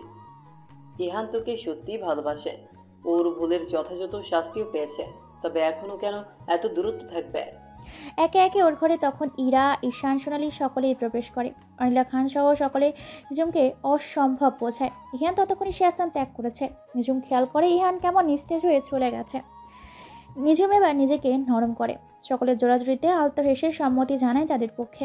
সকলে ভীষণ খুশি হয়, কিন্তু এই খুশির খবর শোনা হয় না কেবল ইহানের। তুষি এখনও বেঘরে ঘুমাচ্ছে, বাবার মতো ঘুম কাতরে মেয়ে সে। রাতে ইহান বাড়ি ফিরে খুব লেট করে। সকলে ঘুমিয়ে পড়েছে ততক্ষণে। অনিলা খান জেগে থাকলেও বাহিরে আসলেন না, কারণ তিনি চাইছিলেন নিঝুম আসুক। নিঝুমও যে নির্ঘুম এখনও, সেটা ভালো করেই জানেন। ওনার ধারণা ঠিক প্রমাণ করে নিঝুম ঠিক বেরিয়ে এলো। ইহান তখন সিঁড়ি বেয়ে টালমাটাল পায়ে ওপরে উঠছিল। কেমন উস্কো খুস্কো লাগছিল তাকে। নিঝুমের বুকের মধ্যে কেমন মোচড় দিয়ে উঠল। সে ধীর পায়ে এসে ইহানের সামনে দাঁড়ায়। ইহান ততক্ষণে শেষ সিঁড়িটা অতিক্রম করে নিঝুমের মুখোমুখি পৌঁছে গেছে। দুজন দুজনের দিকে এক দৃষ্টিতে তাকিয়ে রয়। ইহান ভাবছে নিঝুম হয়তো এতক্ষণে ঘুমিয়ে পড়েছে। ইহানের অপলক দৃষ্টি উপেক্ষা করে নিঝুম বলে ওঠে, ফ্রেশ হয়ে খেতে আসুন। ইহানের ধ্যান থেকে বেরিয়ে ফের শুধায়। হ্যাঁ। নিঝুম বিরক্তি হয়ে বলে, খেতে আসতে বলছি, ওয়েট করছি। জুম ইহানকে আর কিছু বলতে না দিয়ে ডাইনিংয়ে চলে যায়। ইহান হতবাক হয়ে তাকিয়ে থাকে। তার যেন বিশ্বাসই হচ্ছে না নিঝুম নিজে থেকে এসব করছে। ইহান রুমে গিয়ে দ্রুত ফ্রেশ হয়ে নিচে নেমে আসে। নিঝুম ততক্ষণে খাবার গরম করে সার্ভ করে দিয়েছে। ইহান গুটি গুটি পায়ে চেয়ার টেনে বসে পড়ে। নিঝুমও বসে। ইহান দেখে নিঝুম নিজের জন্য খাবার নিচ্ছে। তার মানে নিঝুম এত রাত অবধি না খেয়েছিল। কিন্তু কেন? ইহানকে বসে থাকতে দেখে নিঝুম বলে, কি হলো, খাচ্ছে না যে? খাচ্ছি তো। অতঃপর দুজন খেতে আরম্ভ করে। ইহান খাবার মাঝে নিঝুমকে বারংবার পরখ করছে, কিন্তু নিঝুম একমনে খেয়ে চলেছে। খাবার শেষ করে নিঝুম টেবিলটা গুছিয়ে নিয়ে চলে যেতে নেয়। ইহান তখন সোফায় বসেছিল। নিঝুমকে যেতে দেখে সে হিনিয়ে বিনিয়ে প্রশ্ন করে, এত রাত অবধি না খেয়েছিলে কেন? নিঝুম দাঁড়িয়ে পড়ে, পেছনে না ঘুরেই উত্তর দেয়, আমার কিউট হ্যান্ডসাম পাগল বরটার জন্য ওয়েট করছিলাম। কথাটা বলেই নিঝুম দৌড়ে চলে যায়। পেছনে ফেলে যায় একরাশ কৌতূহলী উচ্ছ্বাসিত মুখশ্রী। ইহান নিঝুমের এমন উত্তর আশা করেনি, তবে এমন উত্তর পেয়ে তার চেয়ে খুশি আর কেউ হয়নি। পরদিন সকালে ইহান বাড়িতে একজন অতিথি নিয়ে হাজির হয়। সকলের লিভিং রুমে আসতে বলে। সকলে প্রথমে না ছিনলেও পরে জানতে পারে এটা নিঝুমের মা। দীর্ঘ সময় পর মায়ের সান্নিধ্য পেয়ে উচ্ছ্বাসিত নিঝুম বাচ্চামো করতে থাকে। স্বামী এবং ছেলের কুকর্মে তিনি ভীষণভাবে লজ্জিত। সকলের কাছে তাদের হয়ে কতবার যে ক্ষমা চাইল। অবশেষে সিদ্ধান্ত হলো সে এখন থেকে এই বাড়িতেই থাকবে। ও বাড়িতে একা একা থেকে কষ্ট পাবে অযথায়। মারিয়া মায়ানের অজস্র খুনের রেকর্ড আছে, সেই সঙ্গে থাকলেও অপকর্ম তারা করে থাকে। সব দিক বিবেচনা করে আদালত তাদের যাবজ্জীবন কারাদণ্ড দেয়। আর আহসান সাহেবকে 14 বছর এবং নুহাসকে 20 বছরের সশ্রম কারাদণ্ড দেওয়া হয়। লিভিং রুমে বৈঠক বসেছে সমর্পণের সঙ্গে তাদের মায়ের কি সম্পর্ক এবং নিঝুমকে সমর্পণ কিভাবে পেল এটা জানতে। অবশেষে আনিলা খান মুখ খুললেন। দীর্ঘশ্বাস ফেলে তিনি বলতে শুরু করলেন, সমর্পণ হলো আমার একমাত্র ভাইয়ের ছেলে। ভাই অনেক বছর আগেই মারা যায়, আর ভাবি লন্ডনে থাকাকালীন সময়ে মারা যায়। সমর্পণ পড়াশোনা শেষ করে আর্মি পদে জয়েন করে সেদিনই দেশে ফিরছিল, যেদিন নিঝুমের দুর্দশা শুরু হয়। নিঝুমকে ওরা একটা ইঞ্জেকশন পুশ করে রাস্তার সাইডে ফেলে রেখে গিয়েছিল।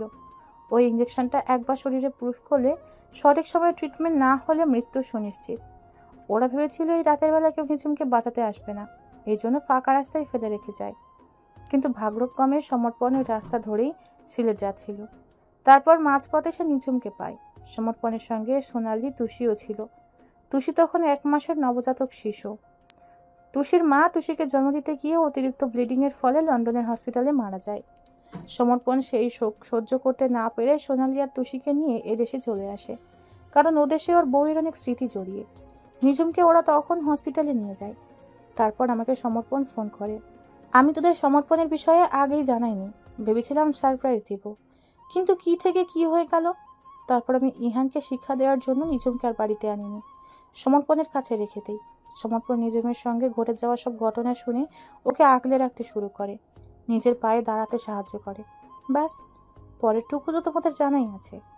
সমর্পণের চোখের পানি। ধৃত স্ত্রীর কথা মনে পড়লে এই সকলের চোখে পানি থাকা স্বাভাবিক। নিঝুম গিয়ে সমর্পণকে আশ্বস্ত করে। এদিকে পরিস্থিতি স্বাভাবিক হলে নিঝুম বলে সে কিছু বলতে চায়।